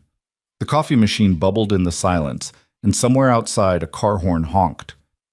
"You know," she said finally, "when you first came to work here, I thought you were just another hard luck case, another single father with sad eyes and a chip on his shoulder, working a dead-end job because there was nothing else. I figured you'd last 6 months, maybe a year, before you burned out or gave up or found something better. And now? Now I think I was wrong about you." She picked up the papers and handed them back to him. I think you might actually be able to do this, but you're going to need help. A lot of it. Do you have any idea how to start a nonprofit organization? The legal requirements, the tax implications, the bureaucratic nightmare of paperwork? Ethan's heart sank slightly. Not really. I was hoping to figure it out as I went. That's not going to work. You need lawyers, accountants, people who know what they're doing. Marge reached under the counter and pulled out a business card, sliding it across to him. My nephew. He's a lawyer, specializes in nonprofit law. He's not cheap, but he's good, and he owes me a favor. Tell him Marge sent you. Ethan stared at the card, then back at Marge. Why are you helping me?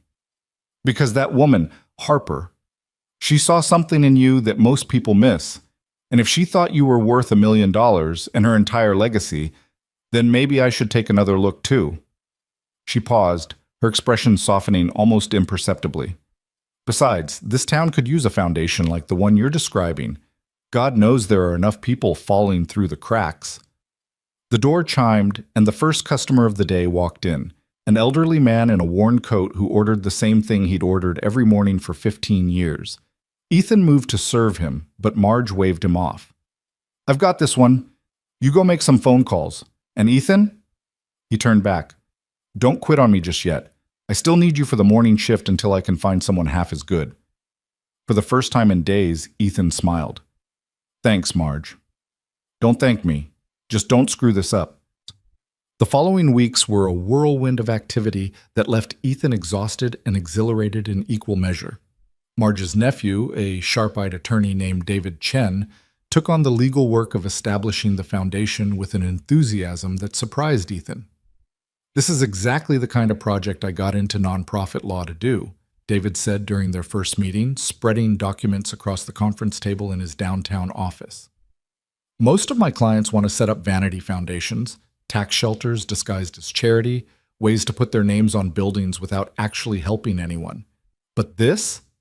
He tapped the mission statement Ethan had drafted. This is real. This could actually make a difference. The paperwork was staggering. Articles of incorporation, bylaws, tax exemption applications, board member requirements. Ethan spent hours in David's office, learning terminology he'd never heard before, signing documents he barely understood, trusting that the process was moving in the right direction. You'll need a board of directors, David explained during one of their sessions. At least 3 people to start, ideally more. They'll provide oversight, help with fundraising, lend credibility to the organization.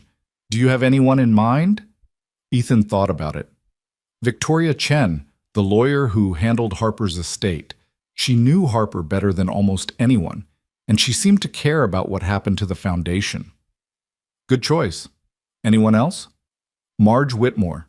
She owns the café where I work, where Harper used to come every morning. She's practical, no nonsense, and she knows this community better than anyone. David nodded approvingly. That's a solid start. One more, ideally someone with financial experience. A banker, an accountant, someone who can keep an eye on the money side of things. The third board member came from an unexpected source. Mrs. Patterson, upon hearing about Ethan's plans during one of their daily handoffs of Mason, revealed that she had spent 30 years working as a bookkeeper before retiring.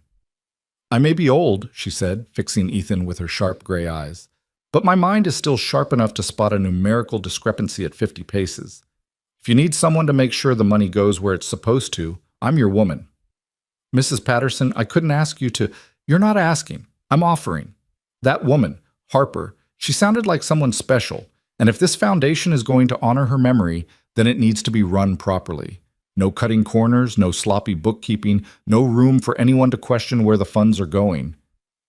Ethan felt something loosen in his chest, a tension he hadn't known he was carrying. Thank you, he said. Really, thank you. Don't thank me yet. I'm a hard taskmaster. Ask my late husband. A ghost of a smile crossed her face. Actually, don't ask him. He's been dead for 12 years, but if he were here, he'd tell you I don't suffer fools or sloppy math. With the board assembled, the foundation began to take shape. Ethan worked every spare moment, mornings at the cafe, afternoons in meetings with David and potential partners, evenings drafting program proposals and budgets while Mason did homework at the kitchen table. Dad, what's a grant application? Mason asked one night, peering over Ethan's shoulder at the laptop screen. It's how you ask people for money to do good things. Like when I ask you for ice cream money? Ethan laughed. Sort of. Except instead of ice cream, we're asking for money to help people who don't have homes or jobs or enough food to eat. Mason thought about this. That sounds more important than ice cream. It is, buddy. A lot more important. But you could still get ice cream too, right? Like after you help the people. Maybe, if there's money left over. I hope there's money left over, Mason said seriously. Ice cream is pretty important too. The foundation's first office was a donated space above a dry cleaning shop on the same block as the cafe. It was small, barely bigger than Ethan's apartment, with water-stained ceiling tiles and windows that rattled in the wind. But it was theirs, and when Ethan stood in the empty room for the first time, he felt something he hadn't felt in years: hope. Victoria Chen helped him order the furniture, a few desks, some filing cabinets, a conference table that had seen better days. Mrs. Patterson took charge of setting up the accounting systems, arriving each day with a briefcase full of ledgers and a no-nonsense attitude that terrified the vendors who tried to overcharge. Marge, true to form, contributed in her own way, sending over coffee and leftover pastries from the cafe, offering gruff advice about dealing with difficult people, and occasionally showing up unannounced to inspect the progress. Not bad, she said during one such visit, looking around the office with a critical eye. Needs more plants. Places like this always need more plants. Makes it feel less like a prison. I'll add it to the list, Ethan said. See that you do. She paused at the door, looking back at him with an expression that was almost proud. You're really doing this, aren't you? Actually making it happen. Trying to. Harper would be proud of you, for what it's worth. Coming from Marge, those words meant more than any amount of funding or official recognition. 3 months after the lawyers had walked into the cafe, the Harper Lane Foundation officially opened its doors. The launch event was modest, just a gathering of the people who had helped make it happen, plus a few local journalists who had heard about the mysterious homeless heiress and the single father who had inherited her fortune. Ethan gave a short speech, his voice only shaking a little as he told Harper's story and explained the foundation's mission. Harper Lane spent the last 2 years of her life living among people society had forgotten, he said, gripping the podium to steady his hands. She wanted to understand what it felt like to be invisible, to be overlooked, to be treated as less than human. She found out, and it nearly destroyed her. He paused, looking out at the small crowd. Mason was in the front row, wearing his golden crane pendant, watching his father with wide, serious eyes. But she also found something else. She found that kindness exists, even in the darkest places. She found that some people will help you without expecting anything in return. She found that connection, real, human connection, is possible even when you have nothing. His voice caught, and he had to stop for a moment to compose himself. Harper left me $1 million and a letter asking me to build something good. This foundation is my answer to that request. We're going to help homeless women, struggling single parents, anyone who feels invisible and alone.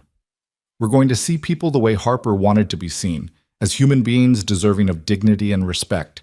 And we're going to honor her memory by creating the kind of world she wanted to live in. The applause was modest but genuine.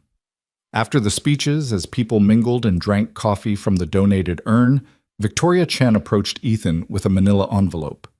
There's something I need to tell you, she said quietly, drawing him aside. Something I've been holding back until the foundation was established. Ethan's stomach tightened. What is it?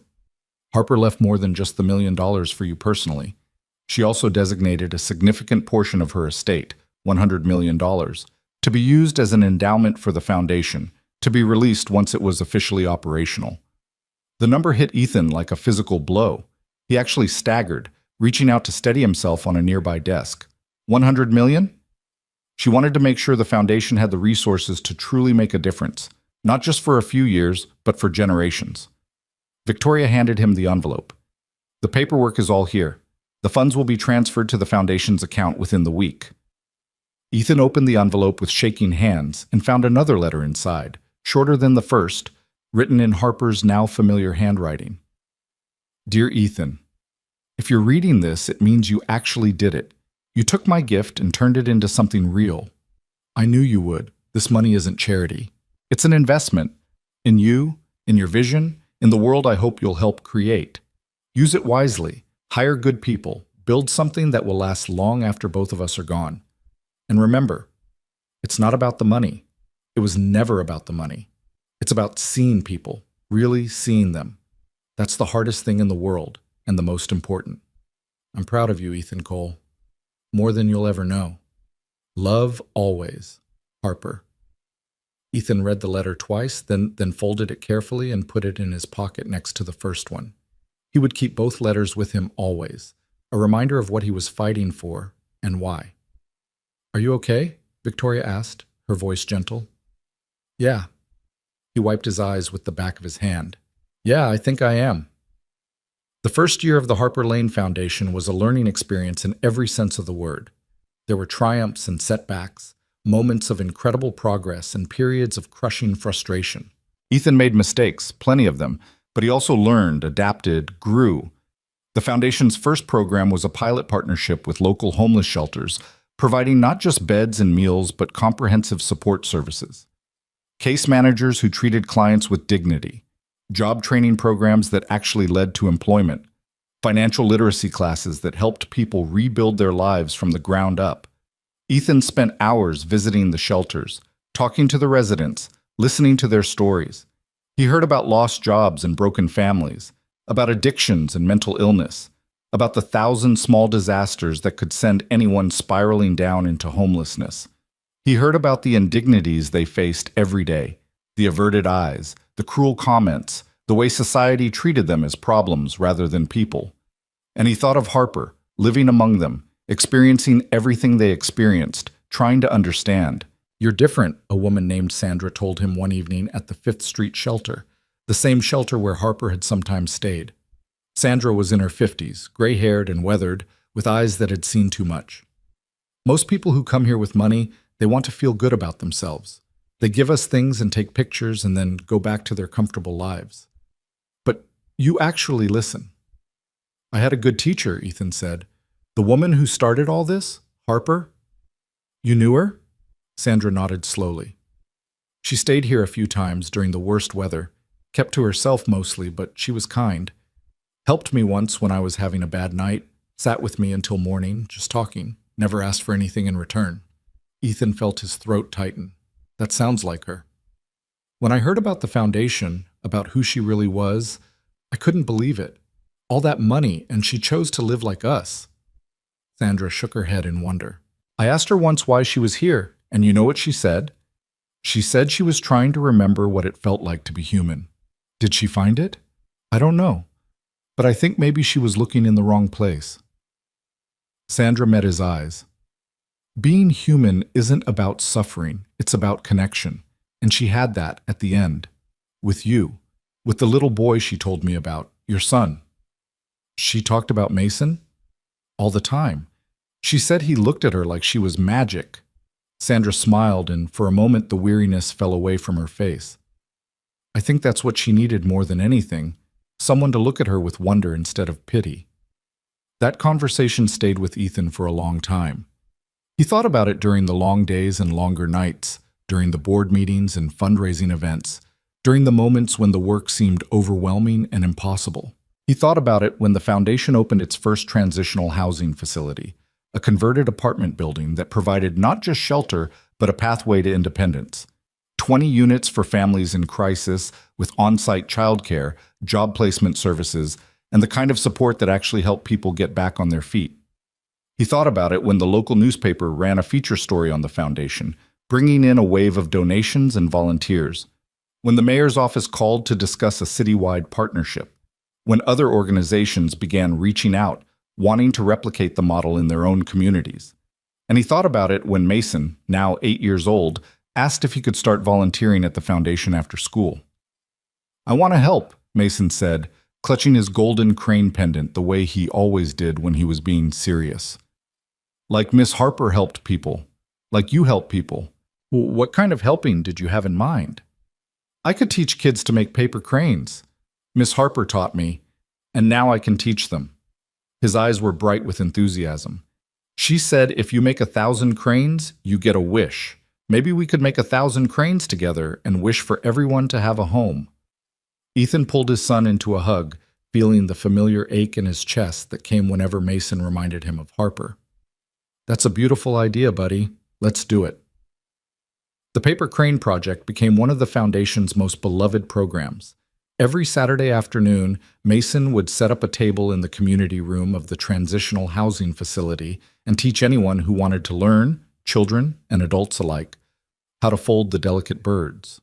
The walls gradually filled with cranes of every color, strung together on threads, swaying gently in the breeze from the windows. "We're at 412, Mason reported one evening, counting carefully. 588 more and we get our wish. "What are you going to wish for?" Ethan asked. Mason thought about it, his face screwed up in concentration. "I'm going to wish that Miss Harper can see us, so she knows we're doing what she wanted." "I think she already knows, buddy. But I want to make sure. I want her to see the cranes and know that we remember her." He looked up at his father with those serious, too old eyes. "Do you think she'd be happy with everything?" Ethan looked around the room, at the cranes covering the walls, at the families gathered for the Saturday program, at the children playing together while their parents attended job training sessions down the hall. He thought about the 100 people the foundation had helped in its first year, the lives changed, the hope restored. "Yeah, buddy," he said softly. "I think she'd be really happy." The months continued to pass, each one bringing new challenges and new opportunities. Ethan learned to navigate the complex world of nonprofit management, to balance compassion with practicality, to make impossible decisions with imperfect information. He also learned to accept help when it was offered. Mrs. Patterson proved to be an invaluable asset, catching financial discrepancies before they became problems, and keeping the books so meticulously clean that even the most suspicious auditor couldn't find fault.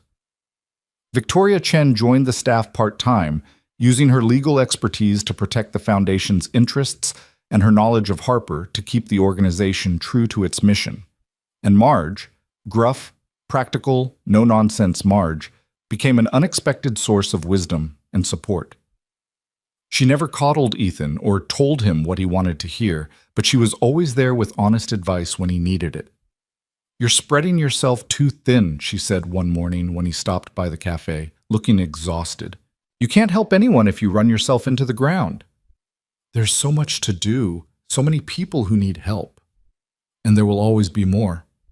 That's the nature of this work. You have to pace yourself or you'll burn out and be no good to anyone."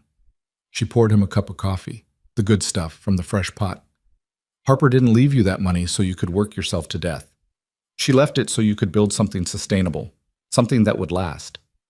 "I know, it's just hard to slow down when you can see how much need there is." Marge nodded, her expression softening slightly. "You know what I think? I think you're trying to make up for all the years you felt helpless. All those years when you wanted to help people but didn't have the resources. Now you have the resources, and you're trying to help everyone all at once." Ethan stared at her. "When did you become a therapist?" 40 years of listening to customers complain. You pick things up." She refilled his coffee. "My point is, you're not Harper. You can't sacrifice yourself the way she did. You have a son who needs you, a foundation that depends on you. Take care of yourself so you can take care of others." It was good advice, and Ethan tried to follow it. He hired more staff, delegated more responsibilities, carved out time each week to just be with Mason, reading books, playing catch in the park, doing all the normal father-son things that had gotten lost in the chaos of building the foundation. One evening, as they sat together on the couch watching a movie, Mason leaned against Ethan's shoulder and said, "Dad?" "Yeah, buddy." "I'm proud of you." The words, so simple and unexpected, hit Ethan like a wave. "What do you mean?" "I mean you're doing something important, something that helps people. My friend Tommy, his dad makes a lot of money, but he doesn't help anyone. He just buys things." Mason looked up at his father with those serious eyes. "You help people. It's better than buying things." Ethan pulled his son close, blinking back the sudden moisture in his eyes. "You know what, buddy? That might be the smartest thing anyone's ever said to me." "I learned it from Miss Harper," Mason said matter-of-factly. "She said that what you do for others is what really matters." not what you do for yourself. She was a wise woman. I know, that's why I still wear her crane every day. He touched the golden pendant at his chest. So I can remember to be wise too. As the Foundation's first anniversary approached, Ethan began planning a memorial event for Harper. He wanted to do something special, something that would honor her memory and celebrate everything the Foundation had accomplished in her name. The event was held at the Transitional Housing Facility, in the community room now decorated with over 700 paper cranes. Residents past and present gathered alongside staff, volunteers, and community members. Victoria Chen gave a speech about the Harper she had known. Brilliant, complicated, searching for something she couldn't name. Sandra from the Fifth Street shelter shared her memories of the mysterious woman who had sat with her through a difficult night. And Ethan spoke about the woman who had changed his life. The woman who had taught him that kindness was never wasted, that seeing people truly was the most important thing anyone could do. Harper Lane could have done anything with her fortune, he said, looking out at the crowd. She could have lived in luxury, surrounded by yes-men and sycophants. Instead, she chose to live among the forgotten, to understand their struggles, to see the world through their eyes. And in the end, she chose to leave her legacy to a stranger who had done nothing more than offer her coffee and toast. He paused, gathering himself. I didn't deserve her trust. I was just a guy working a minimum wage job, trying to raise my son, barely keeping my head above water. But Harper saw something in me that I couldn't see in myself. She believed in me before I believed in myself. And her belief, her gift, has allowed us to help hundreds of people in this first year alone. He looked at the paper cranes covering the walls, each one folded with care, each one representing a wish for a better world. We're not done. We'll never be done. Because there will always be more people who need help, more invisible souls waiting to be seen. But we'll keep going, we'll keep building, and we'll keep honoring Harper's memory by doing exactly what she asked us to do, treating every person we meet with dignity and respect, seeing them for who they truly are, and never, ever giving up on the belief that kindness can change the world. The applause was thunderous, echoing off the walls, shaking the paper cranes on their strings. And somewhere in the midst of it all, Ethan felt something he hadn't felt in a very long time: peace. After the event, as the guests were leaving and the staff was cleaning up, Mason tugged on Ethan's sleeve. Dad, can we go somewhere? Where, buddy? To visit Miss Harper. I want to show her the cranes. Ethan's heart clenched. They hadn't visited Harper's grave since the funeral, which had been a small, private affair attended only by her lawyers and a few distant relatives who had come out of obligation rather than affection. It's late, buddy. Are you sure? Please. I've been saving something. I want to give it to her. Ethan looked at his son, at the golden crane around his neck, at the determined set of his jaw, and nodded. Okay, let's go. The cemetery was quiet at this hour, the last light of day fading into purple dusk. They walked together through the rows of headstones until they found the one marked with Harper's name, Harper Elaine Lane, March 15th, 1979, January 23rd, 2024. She saw the world as it could be. Mason knelt down and pulled something from his pocket. A paper crane, but not just any crane. This one was covered in tiny handwritten words, so small you had to squint to read them. I wrote messages, Mason explained, from all the people at the foundation, everyone who wanted to say thank you to Miss Harper. I put them all on the crane so she could read them. He set the crane gently at the base of the headstone, arranging it just so. Hi, Miss Harper, he said, his voice soft but clear. It's me, Mason. I hope you can hear me wherever you are.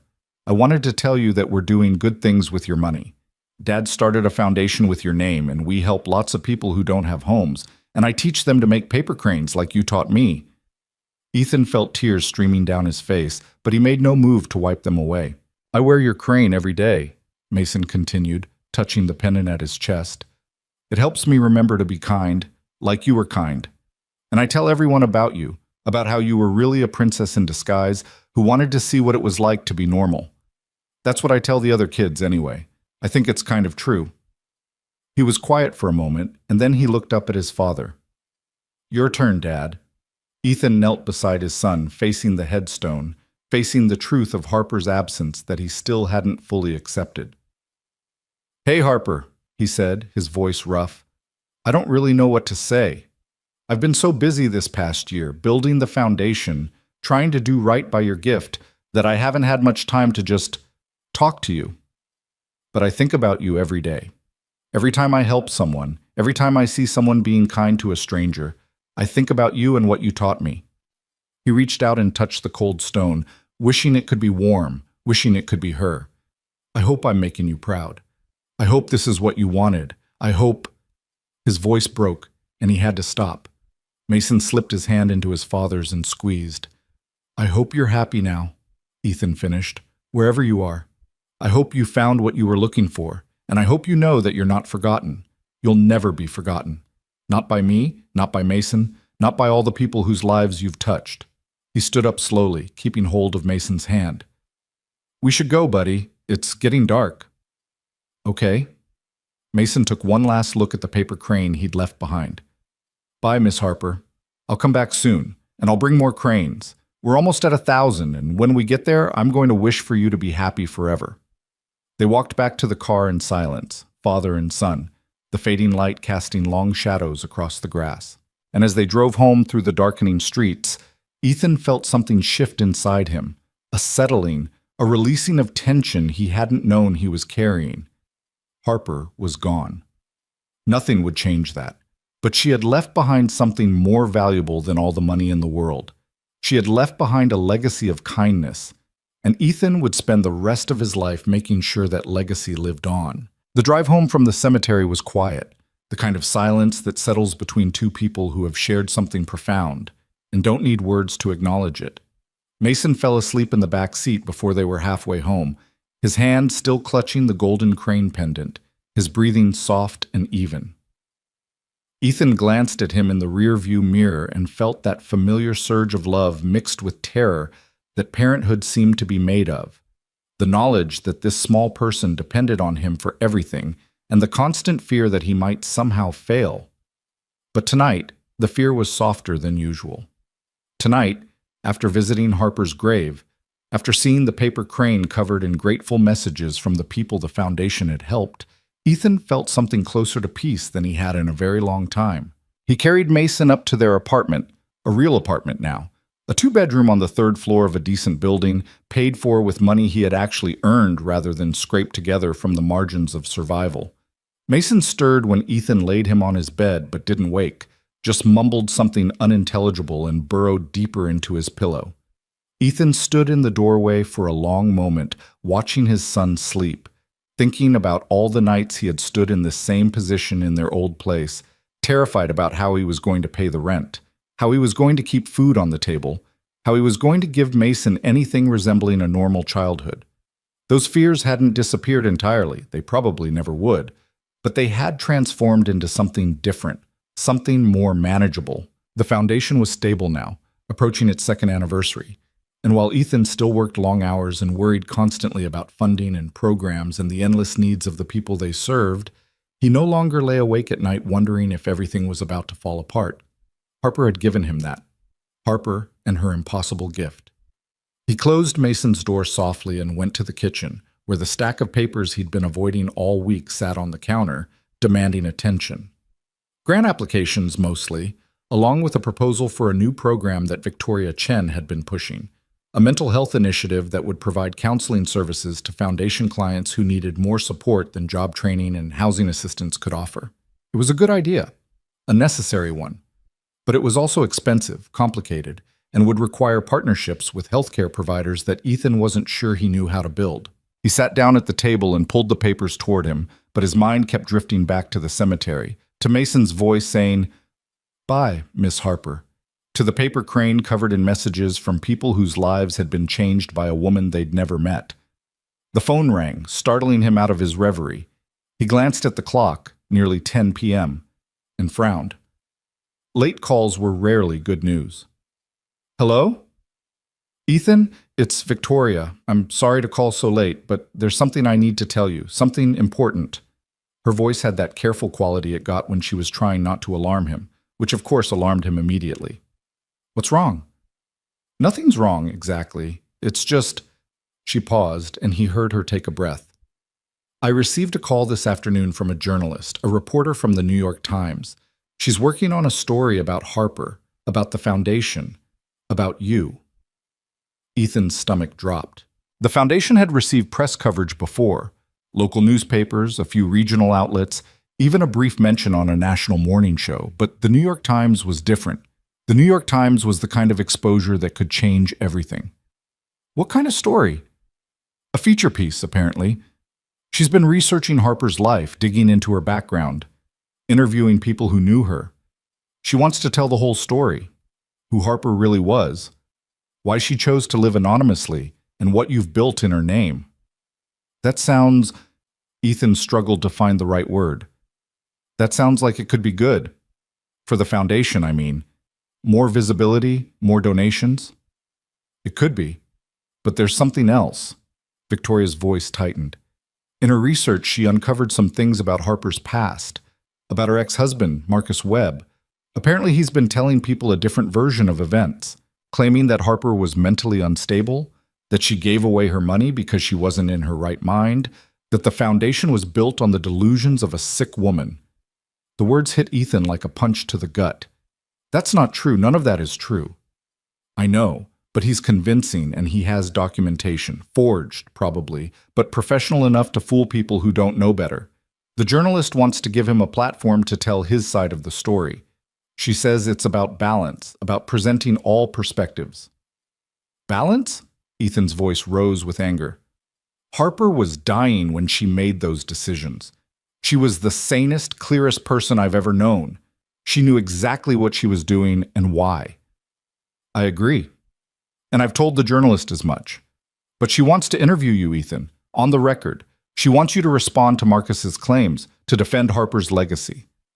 Ethan closed his eyes, feeling the weight of the day pressing down on him. An hour ago, he had been standing at Harper's grave, feeling peaceful for the first time in months. Now he was being asked to fight a battle he hadn't known was coming. When does she want to meet? She's flying in tomorrow. She can meet you whenever works for your schedule. Tomorrow. Of course it was tomorrow. The universe never seemed to give him time to prepare. Fine, he said. Set it up. I'll meet her. Are you sure? You don't have to do this. We could issue a statement, let the lawyers handle. No. Ethan's voice was firm. Harper trusted me with her story. She trusted me with her legacy. I'm not going to let someone like Marcus Webb destroy what she built. I'll meet the journalist and I'll tell her the truth. There was a pause, and then Victoria said, She would be proud of you, Ethan. Harper. She would be so proud. I hope so, he said quietly. I really hope so. The journalist's name was Rebecca Morrison, and she was not what Ethan had expected. He had imagined someone sleek and polished, all sharp edges and sharper questions, the kind of reporter who saw every story as a puzzle to be solved or a target to be destroyed. Instead, he found a woman in her early 40s with kind eyes and a notebook full of genuine curiosity. They met at a coffee shop near the foundation's office. Not the Maple and Main Café, which felt too sacred for this kind of conversation, but a similar place with similar rhythms. Rebecca ordered black coffee and listened without interruption as Ethan told her everything. He started at the beginning, the rainy morning when Harper had appeared in the doorway, trembling and soaked, unable to butter her own toast. He told her about the weeks and months that followed, the conversations and the paper cranes and the slow building of trust between two people who had both been broken by the world in different ways. He told her about the morning the lawyers came, about the shock of learning who Harper really was, about the letter that had changed his life. He told her about building the foundation, about the people they'd helped, about Mason's paper crane project and the 1,000 wishes they were working toward. And then he told her about Harper herself, not the heiress, not the mysterious homeless woman, but the person. The woman who loved Chopin and Russian novels, who made up stories about pigeons, who had lost faith in humanity and found it again in the most unlikely of places. She wasn't crazy, Ethan said, his voice steady despite the emotion churning beneath the surface. She wasn't delusional. She was one of the most clear-eyed people I've ever met. She knew exactly what she was doing when she chose to live anonymously, and she knew exactly what she was doing when she left her money to the foundation. Rebecca nodded, scribbling notes. And what about Marcus Webb's claims? He says Harper was suffering from severe depression, that she made irrational financial decisions, that the foundation was essentially built on the whims of a mentally ill woman. Ethan felt anger flare in his chest, but he kept his voice calm. Marcus Webb is a con artist who stole $40 million from a vulnerable woman and is now trying to discredit her memory because he's afraid the truth will make him look bad.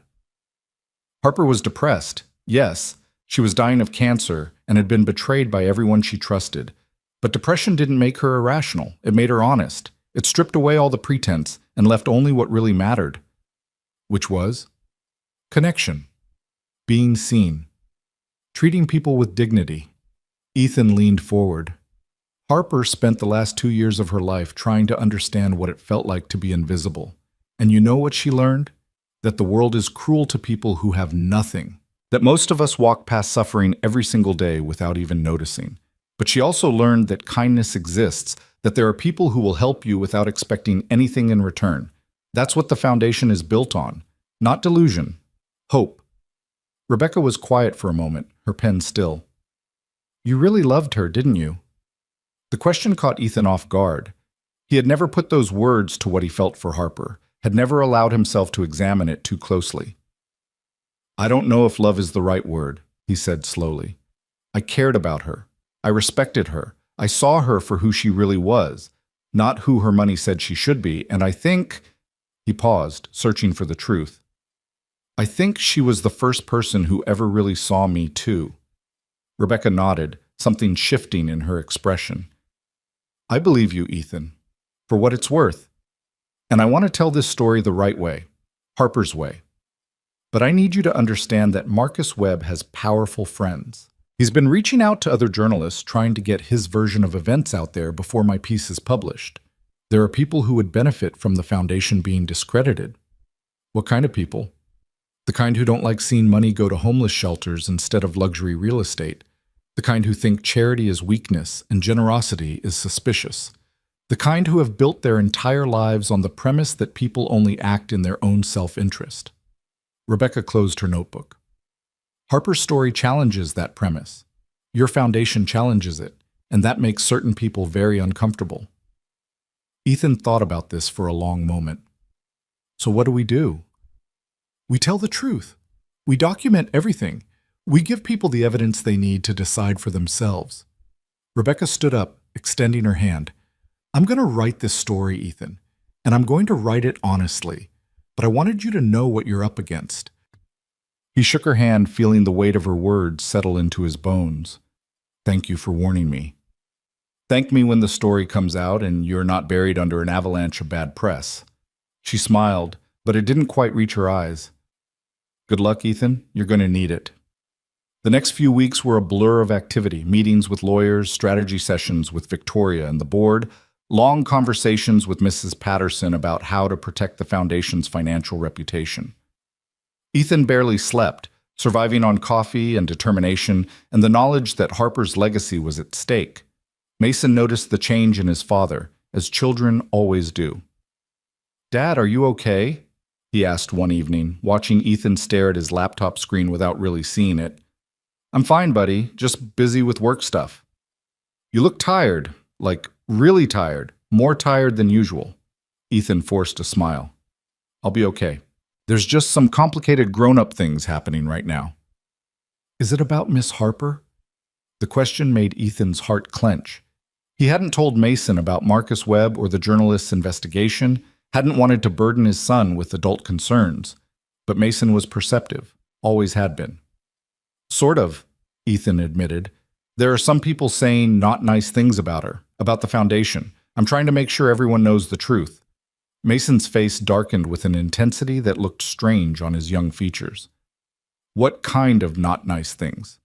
Just lies, mostly. People who didn't know her claiming she wasn't really as good as she was. That's stupid, Mason said flatly. Miss Harper was the nicest person ever. She taught me paper cranes. She gave us money so we could help people. Why would anyone say mean things about her? Because some people don't understand kindness, Ethan said gently. They see it as weakness, or they think there must be some hidden motive behind it. They can't imagine anyone doing good things just because it's the right thing to do. That's sad, Mason said. They must be really unhappy. Out of the mouths of babes, Ethan thought. His son had just summarized the entire situation more accurately than any adult analysis could. You're right, buddy. They probably are. Well, we should help them too then. Mason looked up at his father with those serious eyes. That's what Miss Harper would want, right? To help everyone, even the mean people? Ethan pulled his son into a hug, feeling tears prick at his eyes. Yeah, buddy, that's exactly what she would want. Rebecca Morrison's article was published 3 weeks later, on a Tuesday morning that felt like any other, until Ethan's phone started ringing off the hook. The piece was titled, "The Invisible Heiress: How One Woman's Secret Life Changed Everything," and it was everything Ethan had hoped for and more. Rebecca had told Harper's story with compassion and nuance, painting a portrait of a woman who had been failed by the people closest to her and had found redemption in the most unlikely of places. She included Marcus Webb's accusations, as she had warned she would, but she also systematically dismantled them with evidence and expert testimony. Financial records showed that Harper's decisions had been thoughtful and deliberate, made over the course of months with the guidance of qualified professionals. Medical records confirmed that while Harper had been battling cancer, her mental faculties had remained sharp until the very end. And then there were the testimonials, not from lawyers or doctors, but from the people Harper had touched during her 2 years of anonymity. Sandra from the 5th Street shelter spoke about the mysterious woman who had sat with her through a difficult night. A man named Jerome talked about how Harper had helped him navigate the bureaucracy of applying for housing assistance. A single mother named Patricia described how Harper had given her own coat to Patricia's daughter during a particularly cold spell. The article ended with a quote from Mason, which Rebecca had collected during a brief follow-up interview that Ethan had reluctantly agreed to. Miss Harper was like a princess who wanted to know what it was like to be normal. She found out that being normal is hard, but she also found out that there are good people everywhere if you know how to look. That's what my dad taught her, and that's what she taught us. The response was immediate and overwhelming. Donations to the foundation quadrupled within the first week. Volunteer applications flooded in from across the country. Other news outlets picked up the story, spreading it further and wider than Ethan had ever imagined possible. The Harper Lane Foundation went from being a local organization to a national symbol of what was possible when kindness met resources. But not everyone was happy about the attention. 2 days after the article was published, Ethan arrived at the foundation's office to find a man waiting outside, well-dressed, confident, with the kind of smile that didn't reach his eyes. "Ethan Cole?" The man extended his hand. "Marcus Webb. I think we have some things to discuss." Ethan didn't take the hand. He stared at the man who had stolen from Harper, manipulated her, betrayed her trust in the most fundamental way possible. The man who was now trying to destroy her legacy. "I have nothing to say to you," Ethan said, moving toward the door. "That's fine. I'll do the talking." Marcus fell into step beside him. "That article was cute, but it doesn't change anything." Harper was mentally unwell. The decisions she made at the end of her life were the product of a diseased mind, and the courts will eventually agree with me. The courts already looked at this. Her will was upheld. The foundation is legal. For now. But there are appeals in process. New evidence being gathered. It's only a matter of time before the truth comes out. Marcus's smile widened. "You know, it's not too late to make this easy on everyone. Walk away from the foundation, return the money to Harper's estate, her real estate, meaning her surviving relatives, and I'll make sure no one comes after you personally." Ethan stopped walking and turned to face Marcus directly. He was surprised to find that he wasn't scared, wasn't angry even. He was just tired. Tired of people like Marcus Webb, who saw the world as a zero-sum game where kindness was weakness and generosity was stupidity. "Let me tell you something about Harper," Ethan said, his voice calm and steady. "She spent 2 years living among the people society had forgotten. She ate in soup kitchens. She slept in shelters. She experienced what it felt like to be invisible, to be overlooked, to be treated as less than human. And you know what she learned?" Marcus raised an eyebrow. "Enlighten me." "She learned that people like you are the reason the world is broken. People who take and take and take, who see other human beings as resources to be exploited. She spent her whole life surrounded by people like you, and it nearly destroyed her." Ethan stepped closer, meeting Marcus's eyes without flinching. But in the end, she chose to believe in something better. She chose to trust a stranger with her legacy because that stranger showed her kindness without expecting anything in return. She chose hope over cynicism, generosity over greed. And nothing you do, no lawsuit, no smear campaign, no amount of legal maneuvering is going to change what she built. Marcus's smile had frozen on his face. For a moment, something flickered behind his eyes. Uncertainty, maybe, or the first stirrings of fear. "You're making a mistake," he said, but his voice had lost some of its confidence. "Maybe, but it's my mistake to make." Ethan turned and walked into the building, leaving Marcus standing alone on the sidewalk. Inside, he found Victoria Chen waiting for him with a concerned expression. "I saw him outside," she said. "Are you okay?" "I'm fine. Better than fine, actually." Ethan surprised himself with a small laugh. "I thought confronting him would make me angry, but it didn't. It just made me feel sorry for him." "Sorry for him?"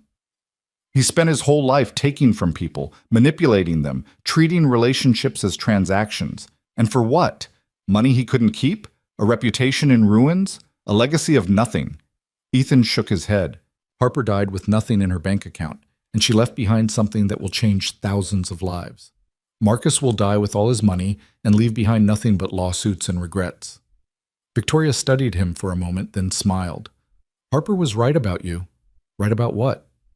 "She said you were the first genuinely good person she'd met in years. She said you had a gift for seeing the best in people, even when they didn't deserve it." Victoria placed a hand on his arm. "That's a rare quality, Ethan. Don't ever let anyone convince you it's weakness." The weeks that followed were challenging but not insurmountable. Marcus Webb's legal threats proved to be mostly bluster. His appeals were denied, his evidence was discredited, and eventually he retreated into the shadows from which he'd emerged. The Foundation's lawyers were vigilant, but there was never a serious threat to the organization's existence. What there was, instead, was growth. The national attention brought not just donations but partnerships, other nonprofits wanting to collaborate, corporations looking for meaningful ways to give back, government agencies interested in replicating the Foundation's model. Ethan found himself in meetings he never could have imagined, speaking to audiences he never could have dreamed of addressing. Through it all, he tried to stay grounded. He still worked mornings at the Maple and Main Café, though now it was more by choice than necessity. He still cut toast the way Harper had liked it, butter all the way to the edges, and he still treated every customer with the same respect and attention he'd always shown. "You know you don't have to keep doing this," Marge said one morning, watching him work with the same critical eyes she'd always had. "You're running a multi-million-dollar foundation. You could hire someone to make coffee."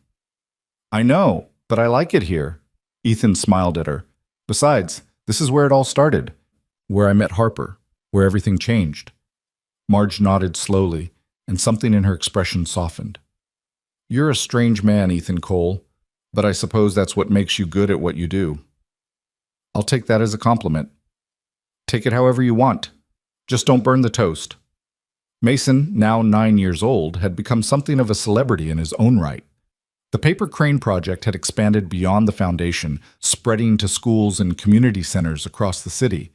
Children everywhere were folding cranes and writing wishes, inspired by the story of the homeless princess and the single father who had changed her life.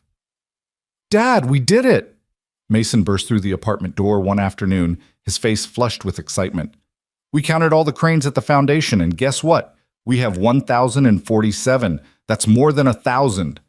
Ethan set down the report he'd been reading and pulled his son into a hug. "That's amazing, buddy. What are you going to wish for?" Mason grew suddenly serious, that familiar look of intense concentration crossing his young face. "I've been thinking about it a lot. At first I wanted to wish for Miss Harper to come back, but that's not how wishes work. You can't bring people back. No, you can't. So then I thought about wishing for us to have $1 million more, but we already have enough money to help people, so that seemed wasteful. Very practical of you. And then I thought about wishing for world peace, but that seemed too big. Like, how would one wish even do that?" Ethan smiled, marveling at the way his son's mind worked. "So what did you decide?" Mason looked up at him with those serious, too old eyes. I wish that everyone would learn to see each other. Really see, like you saw Miss Harper, and like she saw you.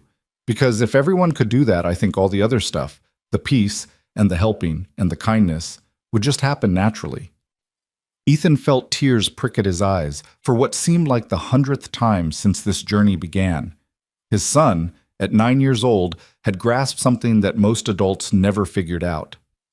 That's a beautiful wish, buddy, the best one I've ever heard. You think it'll work? I think it already is working. Every person we help at the foundation, every crane that gets folded, every act of kindness that spreads from one person to another, that's the wish coming true, one small piece at a time. Mason considered this, then nodded with satisfaction. Good. Because I worked really hard on all those cranes, and it would be sad if they didn't do anything. They're doing something, Ethan assured him. They're doing more than you know. That evening, after Mason was in bed, Ethan sat at the kitchen table with Harper's 2 letters spread out before him. He had read them so many times that he knew them by heart, but he still liked to look at her handwriting, to trace the curves of her letters, to feel connected to her in some small way. I hope you can see this, he said quietly, speaking to the empty room, to the memory of a woman who had changed everything. I hope you can see what we've built, what your gift has become. He thought about the foundation's 2nd anniversary, approaching fast, about the thousands of people they'd helped, about the paper cranes covering the walls of the community center, each one representing a wish for a better world. Mason made a wish today, he continued, a good one. He wished that everyone would learn to see each other, the way we saw each other. I think you would have liked that. He paused, listening to the silence of the apartment, the soft sounds of Mason sleeping in the next room. I still miss you, Harper. I think I always will. But I'm not sad anymore. Or at least not only sad. I'm grateful. For the time we had. For the gift you gave me. For the chance to become someone better than I was. He folded the letters carefully and placed them back in the drawer where he kept them, next to the golden crane pendant's original box and a few other treasures from his life before and after Harper. Thank you, he whispered, for everything.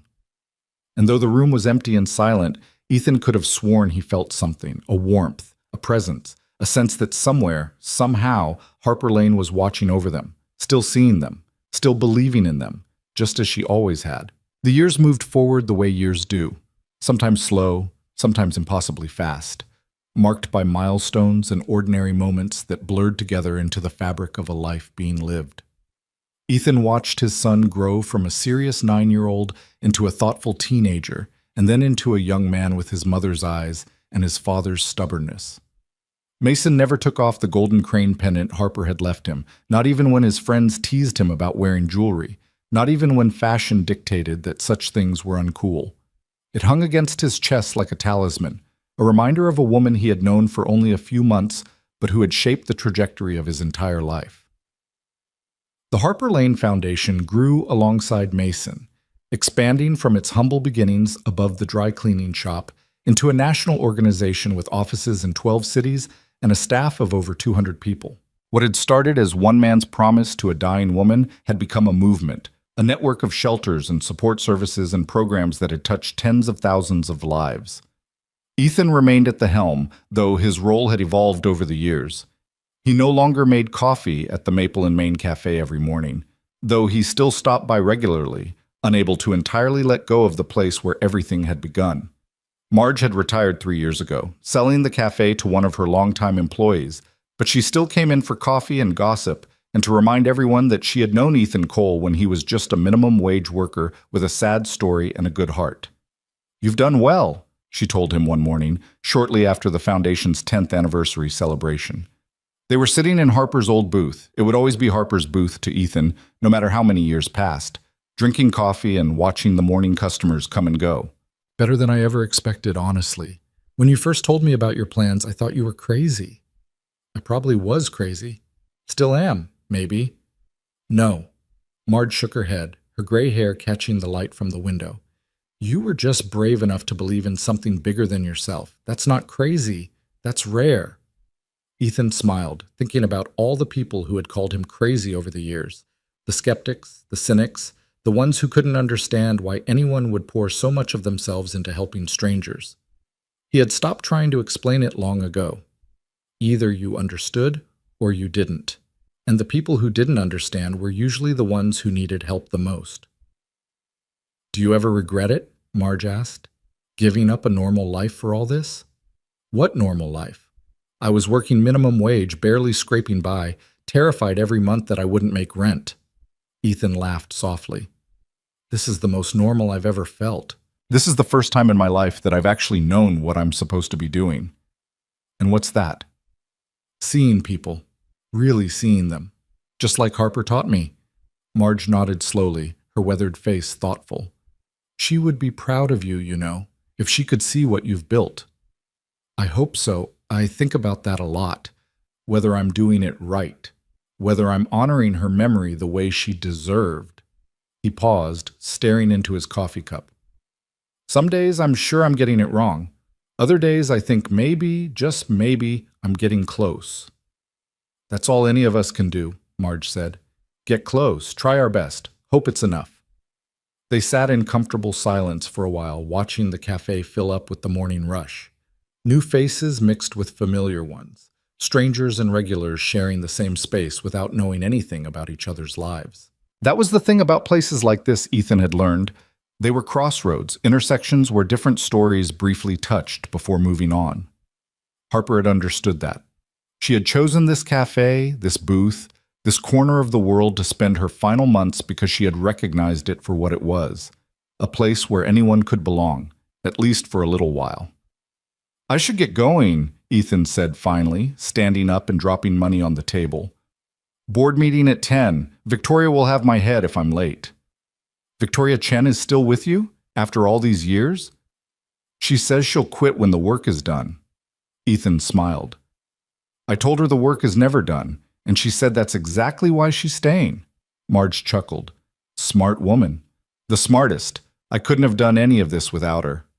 He said his goodbyes and walked out into the morning sunlight, pausing for a moment on the sidewalk to look back at the cafe. The sign above the door was new.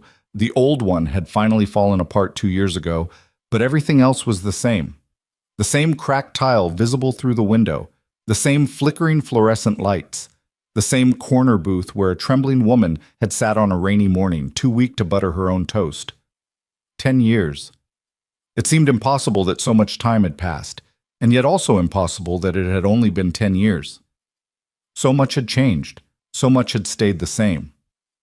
Ethan took a deep breath and headed toward the Foundation's headquarters, his mind already shifting to the challenges of the day ahead. The board meeting was the usual mix of good news and difficult decisions.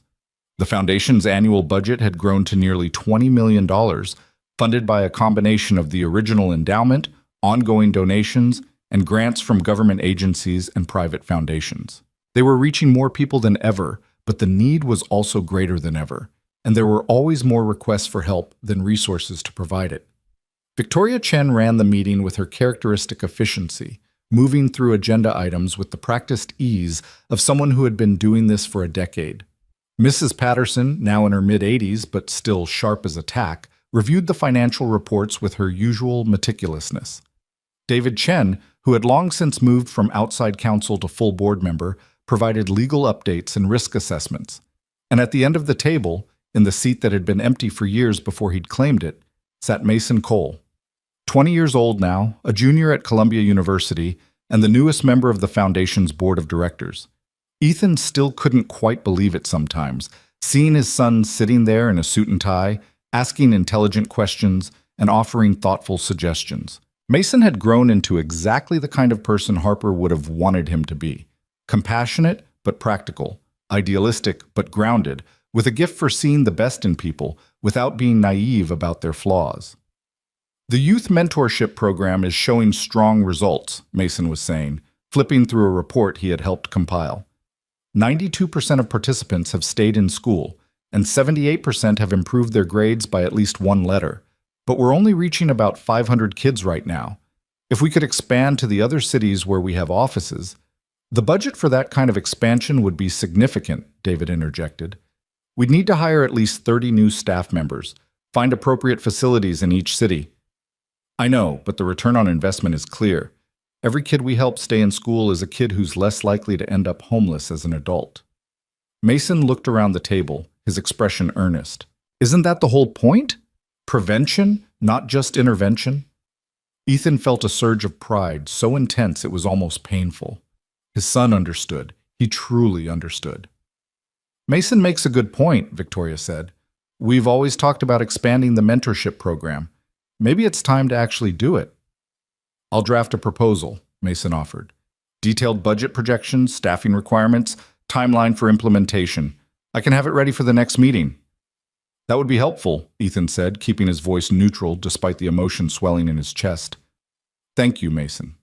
His son met his eyes across the table and smiled, a small private smile that said he knew exactly what his father was feeling and didn't need it spoken aloud. After the meeting, as the board members filed out, Mason hung back. Dad, can we talk for a minute? Of course. What's on your mind? Mason closed the door to the conference room and turned to face his father.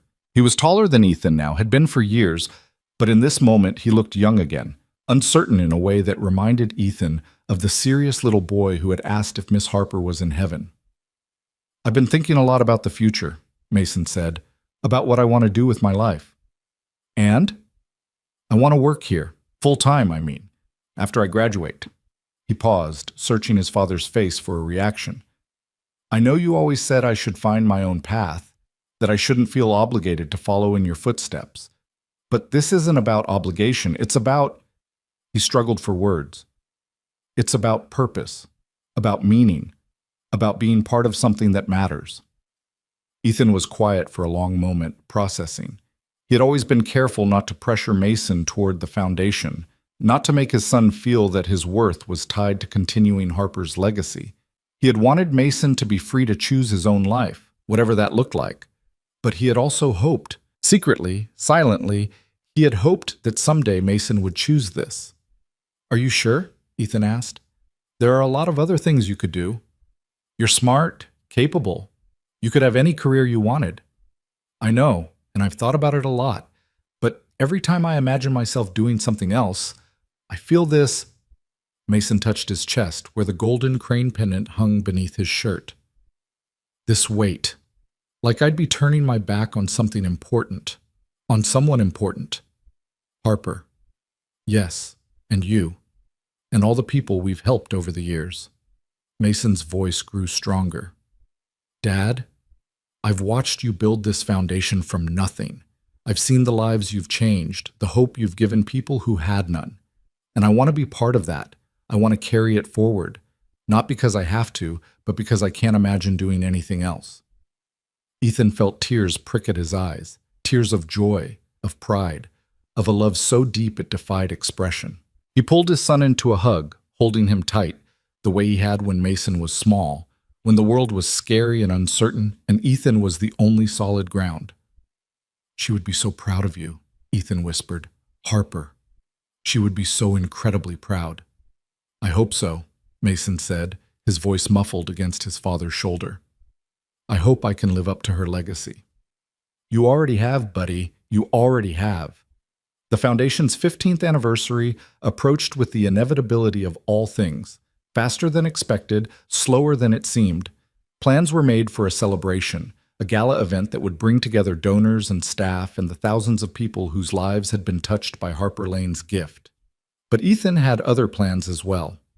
Plans that he had been thinking about for years, ever since Mason first expressed interest in taking over the foundation.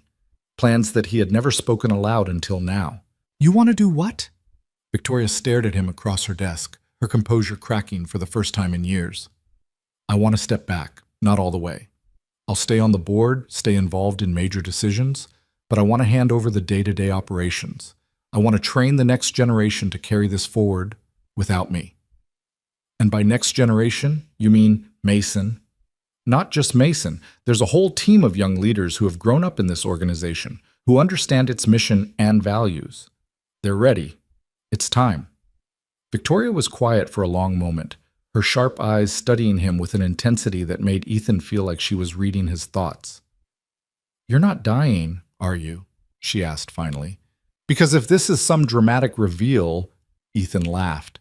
No, I'm not dying. He paused, searching for the right words. Harper gave me a second chance. She trusted me with her legacy when I was at my lowest point. And I've spent 15 years trying to honor that trust, to build something worthy of her gift. I think I've done that. I think it's time to let others take the lead. And what will you do? You're not exactly the retirement type. No, Ethan agreed, but I want to go back to basics, back to what started all of this. I want to spend time actually working with the people we serve, not just managing the organization that serves them. I want to make coffee and cut toast and listen to people's stories, the way I did with Harper. Victoria's expression softened. You miss it. The simple work. I do. More than I realized until recently. I got so caught up in running an organization that I forgot why I started it in the first place. It wasn't about the numbers or the budgets or the strategic plans. It was about seeing people, really seeing them. Like Harper saw you. Yes, exactly like that. Victoria nodded slowly, and Ethan could see her processing, adjusting, adapting to this new reality the way she had adapted to every challenge over the past 15 years. Well, she said finally, I suppose I can't argue with the founder. If you think it's time, then it's time. She paused, a rare smile crossing her face. But for the record, you're not allowed to completely disappear. This organization needs you, even if it doesn't need you running things day to day. I'm not going anywhere, Ethan promised. I'll always be here, just in a different capacity. The announcement of Ethan's transition was met with surprise and in some quarters concern. The foundation had become so identified with its founder that many people couldn't imagine it without him at the helm. But as the months passed and the transition unfolded smoothly, those concerns faded. Mason proved to be a capable leader, surrounded by a team that shared his vision and values. The foundation continued to grow, to evolve, to reach more people than ever. And Ethan, true to his word, went back to basics. He started volunteering at one of the foundation's shelters 3 days a week, doing the simple work of making coffee and serving meals and listening to anyone who needed to talk. It was humbling, in a way, to go from running a national organization to washing dishes and folding laundry, but it was also deeply satisfying. This was the work that mattered. This was the work that Harper had believed in. One morning, about 6 months after his transition, Ethan was setting up the shelter's breakfast service when a young woman walked through the door. She was in her early 20s, thin and exhausted with the hollow look of someone who had run out of options. She reminded him, with a sharp pang, of Harper. "Hi there," Ethan said gently. "Can I help you with something?" The woman flinched at his voice, then seemed to steady herself. "I heard there was food here, and maybe someone who could help me figure out what to do next." "You heard right. Come on in, have a seat. Can I get you some coffee?" She nodded, not quite meeting his eyes. "That would be nice, thank you." Ethan poured her a cup and grabbed a plate of toast, buttering it carefully all the way to the edges. He set both in front of her and took a seat across the table. "I'm Ethan," he said. "What's your name?" "Grace." Her voice was barely above a whisper. "My name is Grace." "That's a beautiful name. Is there anything specific you need help with, Grace? Or do you just need a warm meal and a place to rest for a while?" Grace's eyes filled with tears. She looked down at the toast, at the coffee, at the kindness being offered without conditions or expectations. "I don't know," she admitted. "I don't know what I need. Everything fell apart. My job, my apartment, She stopped, unable to continue. "You don't have to explain," Ethan said. "You don't owe me your story. You're here, and that's what matters. Everything else can wait." Grace looked up at him then, really looked, and something shifted in her expression. It was a look Ethan had seen many times over the years, the look of someone who had expected to be judged and was instead being seen. "Why are you being so nice to me?" she asked. "You don't know me. You don't know anything about me." "I don't need to know anything about you to treat you with kindness," Ethan said simply. "That's not how kindness works." Grace stared at him for a long moment, and then, slowly, she began to cry. Not the desperate sobs of someone in crisis, but the quiet tears of someone releasing a burden they had carried for too long. Ethan sat with her while she cried, not saying anything, not trying to fix anything, just being present. It was what Harper would have wanted. It was what he had learned from her all those years ago when she had taught him that sometimes the most powerful thing you can do for another person is simply see them. When Grace's tears finally subsided, she picked up the toast and took a bite. Her eyes widened slightly. "This is really good," she said, surprised. Ethan smiled. "The secret is buttering it all the way to the edges. A friend taught me that." They must have been a good friend. "The best. I still miss her every day." Grace nodded, as if she understood something that hadn't been said. They sat together in comfortable silence, eating and drinking, watching the morning light stream through the windows. And in that moment, Ethan felt Harper's presence more strongly than he had in years, not as a ghost or a memory, but as something more fundamental, a thread woven through his life, connecting past and present and future. She was in the toast he had buttered, in the coffee he had poured, in the kindness he had shown to a stranger who needed it. She was in everything he did and everything he was, and she always would be. 5 years later, on a quiet winter day, Ethan Cole drove to the cemetery where Harper Lane was buried. He was 62 years old now, his hair more gray than brown, his body showing the wear of decades of hard work and harder worry. But his eyes were still kind, and his heart was still full. Mason was with him, as he often was for these visits. At 25, Mason had grown into the leader Ethan had always known he could be, thoughtful, compassionate, wise beyond his years.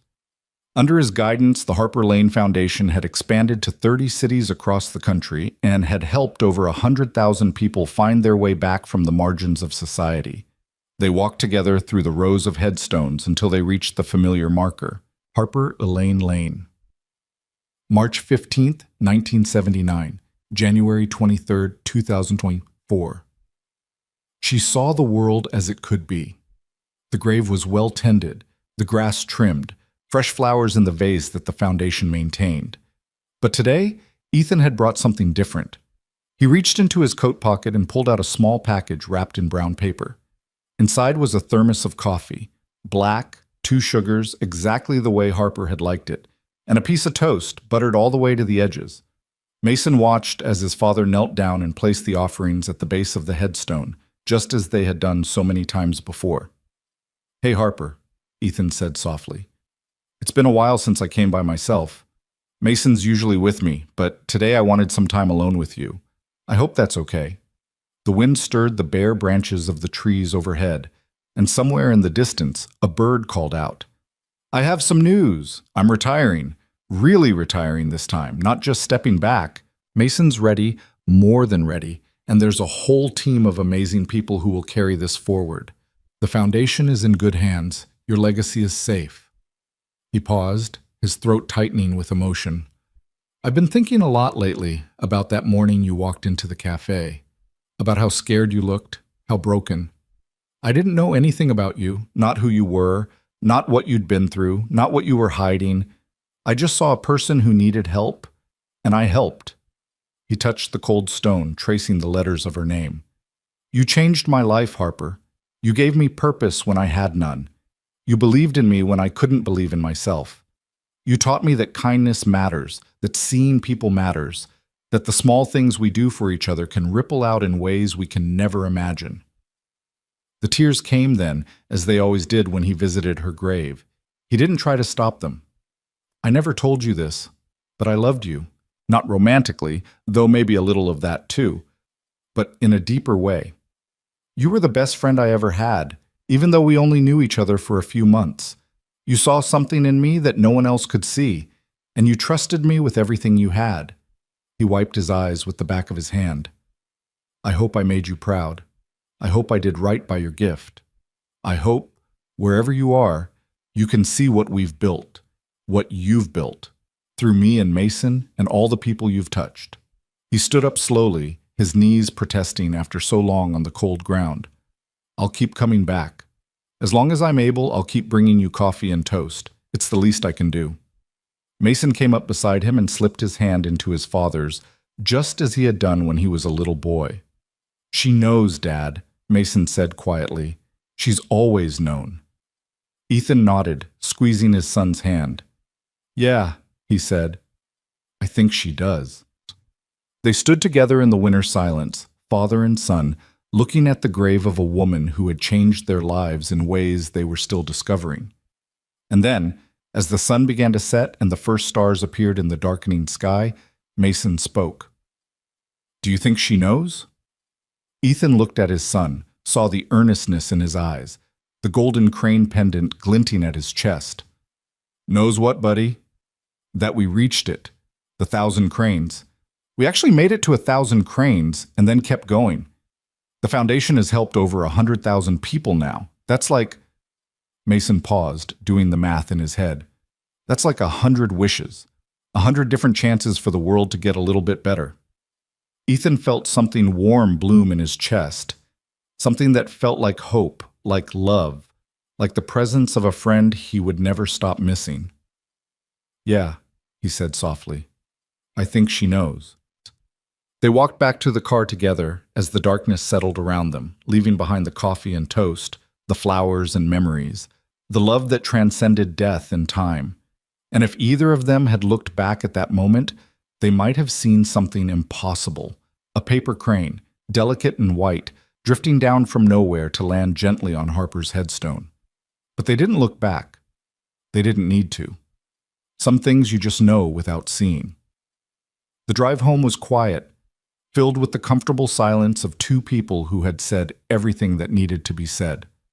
When they pulled up to Ethan's house, a modest place in a quiet neighborhood, not much different from the apartment where he'd raised Mason all those years ago, Mason turned to his father with an expression of deep seriousness. "Dad, I want to tell you something." "What is it?" "I'm going to have a baby. Sarah and I, we just found out." A smile broke across Mason's face, transforming him into the excited little boy Ethan still saw sometimes beneath the surface. "You're going to be a grandfather." The news hit Ethan like a wave, sweeping away everything else. A grandfather. He was going to be a grandfather. "Mason, that's..." He couldn't find the words. "That's wonderful. That's the best news I've heard in..." He stopped, overwhelmed. "We've already picked a name," Mason said. "If it's a girl, we want to call her Harper." The tears came again, but this time Ethan didn't even try to wipe them away. He pulled his son into a fierce hug, holding on as if he would never let go. "She would love that," he managed. "She would absolutely love that." "I know. That's why we chose it." Mason pulled back, his own eyes bright with emotion. "We want her to grow up knowing the story, knowing what one person's kindness can do, knowing that she carries the legacy of someone who changed the world." Ethan nodded, unable to speak. "And Dad, I want you to be there, for everything. The birth, the first steps, the first words, all of it. I want Harper to know her grandfather. I want her to learn from you the way I learned from you." "I'll be there," Ethan promised, his voice rough with emotion. "Nothing could keep me away." That night, alone in his house, Ethan sat at the kitchen table with Harper's letters spread out before him. He had read them so many times over the years that the paper was soft and worn, the creases threatening to tear. But he handled them carefully, reverently, as he always did. "You're going to have a namesake," he said to the empty room. "Mason's having a baby girl, and they're calling her Harper. Can you believe it?" He imagined her smile, that rare, radiant smile that had transformed her face on the few occasions she'd let herself feel joy. "I wish you could meet her. I wish you could see everything that's happened, everything that your gift made possible. But I think..." He paused, choosing his words carefully. "I think maybe you can. I think maybe you've been watching all along." He folded the letters and put them away, then went to the window and looked up at the stars. "Thank you, Harper," he whispered, "for everything, for the coffee and the conversations and the paper cranes, for believing in me, for showing me what it means to really see someone." The stars twinkled silently in the vast darkness, offering no response but needing none. "I'll keep my promise," Ethan continued. "I'll keep seeing people. I'll keep treating them with kindness. And I'll make sure Harper, little Harper, knows your story, knows what you taught me, knows that the smallest act of kindness can change the world." He stood there for a long time, watching the stars, feeling the presence of something he couldn't name but knew was real. And when he finally went to bed that night, he dreamed of a rainy morning and a woman in the doorway of a café, trembling and lost and waiting to be seen. In the dream, He walked toward her with a towel and a cup of coffee, just as he had done all those years ago. And she smiled at him, that rare, radiant smile, and said, "Thank you, Ethan, for everything." When he woke, the sun was streaming through the windows and the birds were singing in the trees outside. It was going to be a beautiful day, a day for new beginnings, a day to keep building something good. 7 months later, on a warm spring evening, Harper Elizabeth Cole came into the world with a lusty cry and a full head of dark hair. Ethan was there in the hospital waiting room when Mason emerged, exhausted and elated, to deliver the news. "She's perfect, Dad. Absolutely perfect." They went to see her together, the tiny miracle wrapped in a pink blanket, eyes squeezed shut, fingers curled into impossibly small fists. Sarah looked tired but radiant, beaming at her husband and father-in-law with a joy that needed no words. "Do you want to hold her?" Sarah asked. Ethan nodded, not trusting his voice. Mason carefully transferred the baby into his arms, and Ethan looked down at his granddaughter for the first time. She was so small, so fragile, so full of possibility. "Hello, Harper," he whispered. "Welcome to the world. You've got a lot to live up to, you know. You're named after someone very special." The baby stirred slightly, her eyes fluttering open for just a moment. And in that instant, Ethan could have sworn he saw something there. A spark, a recognition, a connection that transcended time and space. "I'm going to tell you all about her," he continued, his voice thick with emotion. "About the woman you're named after. About how she changed my life. About how she taught me that kindness matters, that seeing people matters, that the smallest thing can make the biggest difference." He looked up at Mason and Sarah, saw the love and hope shining in their faces. "And I'm going to teach you everything she taught me. I'm going to make sure you grow up knowing that you carry her legacy, that you have the power to change the world, one small act of kindness at a time." The baby yawned, a tiny, perfect gesture that made everyone in the room laugh. "But for now," Ethan said, carefully handing her back to Sarah, "you just need to sleep and eat and grow. There's plenty of time for world-changing later." He stepped back, watching his son and daughter-in-law with their newborn daughter, feeling the weight of years and the lightness of hope. This was what Harper had given him. Not just money, not just a mission, but this, a future full of love and possibility. A legacy that would continue long after he was gone, carried forward by his son and his son's children and all the generations yet to come. Outside the hospital window, the sun was setting over the city, painting the sky in shades of gold and pink. It was the kind of sunset Harper would have loved, beautiful and fleeting and full of promise. "Thank you," Ethan whispered, too quietly for anyone else to hear. "For all of it." And somewhere, in the vast mystery beyond the stars, he knew she was smiling.